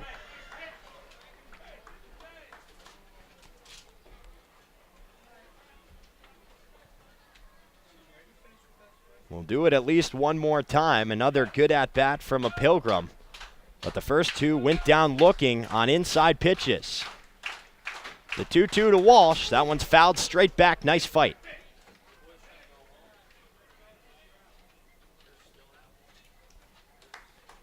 And with 2 outs and nobody on here, a solo home run doesn't do anything, so your approach just has to be get on base however possible. Yeah, and especially ahead of Isaiah Cullum. If you can just get one guy on, you give yourself a chance. 2 balls, 2 strikes. Nobody on, 2 outs. Newport leading 5-3. Here's the pitch. Breaking ball misses in the dirt. Back-to-back full counts. Always something. Always something. It's always something. The crowd starts its applause once more. Trying to will Ryder to get this final out. 3-2, 2 outs. Ryder from the stretch. Here's the pitch. Fastball, ground ball, left side. Blumgren shortstop gloves it, throws it on a run to first. The scoop by Reed is good, and Newport wins its 3rd straight game. 5-3 your final score over the Plymouth Pilgrims. The Gulls improved to 16-17 on the year. Plymouth falls to 19-15, and Newport is able to come back in the head-to-head series and win the last 3 games against the Pilgrims to even it up at 3-3 on the year. Don't go anywhere. We'll have a full post-game report and break it all down right here on the NECBL Broadcast Network. The Gulls are able to hold on here. Final score at Cardines Field. Newport 5, Plymouth 3. The Gulls win its 3rd game in a row. And Plymouth, the struggles continue. Now 5-game losing streak, but things are heating up here in the Southern Division standings. Newport is starting to swing a hot bat. Home runs by Stevie Mangrum. 2 home runs by Jason Gonzalez. 1 in the 2nd, a 2-run shot in the 4th. And it was a good outing from Nick Enright. 6 innings, gave up just 1 run on 9 hits, 1 walk, and 6 strikeouts. Mike Kirian came in a little bit of trouble, just 2/3 of an inning. He gave up 2 runs on 3 hits, walked no one, and the strikeout. But then the back end of this bullpen, Jerry Burke, 1 1/3, no hits, no runs, and Nate Ryder, the 9th, his 8th save of the season. Leads the NECBL, no hits, no runs, no walks, 2 strikeouts, 2 of which were looking. He faced 1, 2, and 3 Dunham, Helland, and Walsh. A complete game win for Newport, and for Plymouth, it's just a tough pill to swallow this week, already dropping 2 to Southern Division team who really was on the ropes. I mean, still a good amount of baseball to be played in the NECBL season, but this is big for them, and Plymouth has to find a way to turn things around. Yeah, I mean, at the end of the day, it's a prolonged losing streak. You lost the game 5 games ago against North Adams, and you'd only lost back-to-back games once prior to that all season. Now you find yourself 5 straight. If Mystic holds on, you're still somehow in first place over this division. So you got to put it behind you and get ready to go tomorrow night against New Bedford. But the reality of it is, as strong as Newport has been, they're still a sub-500 team, and the Pilgrims haven't taken care of business against sub-500 teams. They dropped now to 6-9 on the season, whereas they're 13-6 against opponents over 500. They had their chances. They strand 10 runners in scoring position, or 10 runners, 7 in scoring position, and 4 there with less than 2 outs. And when you get within 2 runs, you said it, Burke and Ryder were fantastic. Your final 7 at-bats of the game, you strike out 5 times, down 2 in a tight ball game that you have to have. That's just not going to get it done. And it starts with not getting your best effort out of your ace. And you look back to that 3rd and 4th inning, both situations, bases loaded, that 1-2-3 double play off the bat of Elijah Dunham. You mentioned runners left on base, but how do you fix that? Is it just something that, comes and goes by way of the season? Newport had that problem early on. Ocean State definitely had that problem. They figured it out, and, now they're, as it stands right now, tied, but they're trailing Mystic 12-7. Yeah, I think really what it is, Dave, is that you have to kind of know how you're swinging the bat. And the Pilgrims are a very aggressive offense. They're guys that like to swing at the first pitch, but the reality is you have to have situational awareness. And when you're Hernan Sardinas and you come up with the bases loaded against a guy who just walked a guy who's been missing the zone over and over again, you can't swing at the first pitch. When you're Elijah Dunham, you come up in the 4th with the bases loaded, knowing that you have to have solid contact, can't ground into a double play, you don't swing at the first pitch. You have to taper your aggression at certain points, and the Pilgrims aren't the best at kind of knowing the situations when they need to do that. They have a few weeks left to try and figure it out. They're still atop the Southern Division standings as it stands now, but Newport, again, improving to 16-17. Plymouth falling to 19-15. Newport is now 9-9 at Cardines Field. Quinn, for the final time, it's unbelievable. This is the first team that Newport has played 6 times, and it's tough to say, but thank you for coming down here, and I'm sure we'll see you again soon. And it's always a pleasure. Great job. Absolutely. Thank you very much, Dave. Hope to see you soon. Of course. For the rest of the post-game report, we'll send things over to Newport Gulls field reporter Aram Layton. Aram? Thank you, Dave, and we'll take a look at the final scores as they come around the league. Upper Valley topped North Adams by a score of 5-4. That is final. Keene also buried Sanford 11-2. The rest of the games are still going on. Mystic has a 12-7 lead in the bottom of the 8th over Ocean State. Vermont and Valley are scoreless in the 10th in a game that has featured a pitcher's duel and a bullpen on both sides that have been dominating the entire game. As we look at today's game for the Gulls, a huge win. Not able to pick up any ground, assuming Mystic holds on to their 5-run lead. Not able to pick up any ground on that 3rd and final playoff spot in the Southern Division. But the Gulls are able to gain a little bit of ground on the first place Plymouth Pilgrims, who may or may not still hold on to that spot, depending on what happens with the Ocean State Mystic ball game. Looking at the Gulls today, led by Jason Gonzalez, hitting a pair of home runs, making it 3 on the year for him, racking up 3 RBIs. Also, Stevie Mangrum hitting his 10th home run of the season. He's been a solid centerpiece of the Gulls offense for a majority of the season, hitting .354 after today's game. Nick Enright got the start for Newport, pitching 6 innings, only giving up 1 run and striking out 6. Mike Kirian struggled a little bit out of the bullpen, only able to pitch 2/3 of an inning, giving up 3 hits and 2 earned runs. But Jerry Burke bailed him out, pitching 1 1/3 innings, striking out 3, and setting down all 4 batters in order. Nate Reiters continued to be the man for Newport in the bullpen, shutting the door, picking up his league-leading 8th save of the season. Nick Enright also did pick up his team-leading 4th win of the year, as I'm joined by Gulls reporter Nick Bello. What did you see from Newport today? It seemed like a more sustainable mold, a 5-3 ball game with good pitching. Yes, they leaned on the home run, which has kind of been the story all year, but a sustainable way to win ball games instead of, well, like we saw last game, where Dalton Reed had to put up 6 RBIs. And we'll send it down to Dave Peck, who's with Jason Gonzalez. Thanks, guys. I'm here with Newport Gulls player of the game, Jason Gonzalez out of Vanderbilt. Jason, 2 for 4, 2 home runs, 3 RBI, swinging the bat well as of late. Yeah, just seeing the ball well, just trying to help my team win, so that's all. You hit your first home run at Danbury on Saturday, and you had a single in that game as well. It just seems like you're a lot more confident and more aggressive at the plate now. Yeah, like I said, just seeing the ball well, just trying to slow things down, First couple games I was a little tense, just trying to slow things down and just have fun, That's the name of the game, just have fun and help my team win. Last week, even 2 weeks ago, Newport was struggling offensively. Now it seems like the Gulls are back to early season form. I mean, the home runs have been left and right from pretty much everybody in the team. What does it say about you guys making this last push? We have a lot of fight. We fight till the last out. Once we have all things clicking, we could make a good run. So it speaks a lot about this team. Big off day tomorrow. Any plans? Just relax, and go out to eat somewhere. How are the legs feeling? Good. They're fresh. Yep. All right, good. Jason Gonzalez, 2 for 4, 2 home runs, 3 RBI. Your Newport Gulls player of the game. We'll send it back to you guys upstairs.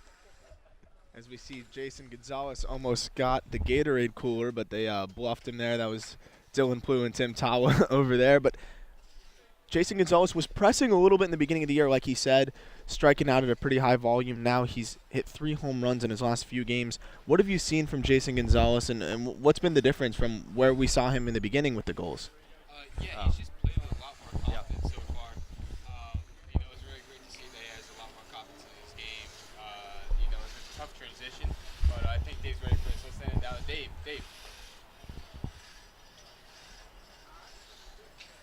Thanks, guys. Once again, your final score here from Cardines Field. Newport 5, Plymouth 3. The Gulls improved to 16-17 on the year. Nick Enright picked up the win, while Nate Reiter recorded his 8th save of the season. The Gulls will be back in action on Friday when they host the Mystic Schooners, who are currently in the number 3 spot in the Southern Division standings. Will be a big showdown there on Mark Weed Memorial Night. We'd like to thank everybody a part of this broadcast. Tom Lima, our executive producer, with Shannon Carlson, our producer. Our audio technician was Dan Byford, with Joe DeLeon, our on-site engineer. Tess Rote was our production assistant. Nick Bello, our social media coordinator, with Andre Olivier, as always, our statistician. And Aram Layton in the booth as our field reporter. For the final time, for the voice of the Plymouth Pilgrims, Quinn Kelly, I'm Dave Peck, saying so long from the city by the sea.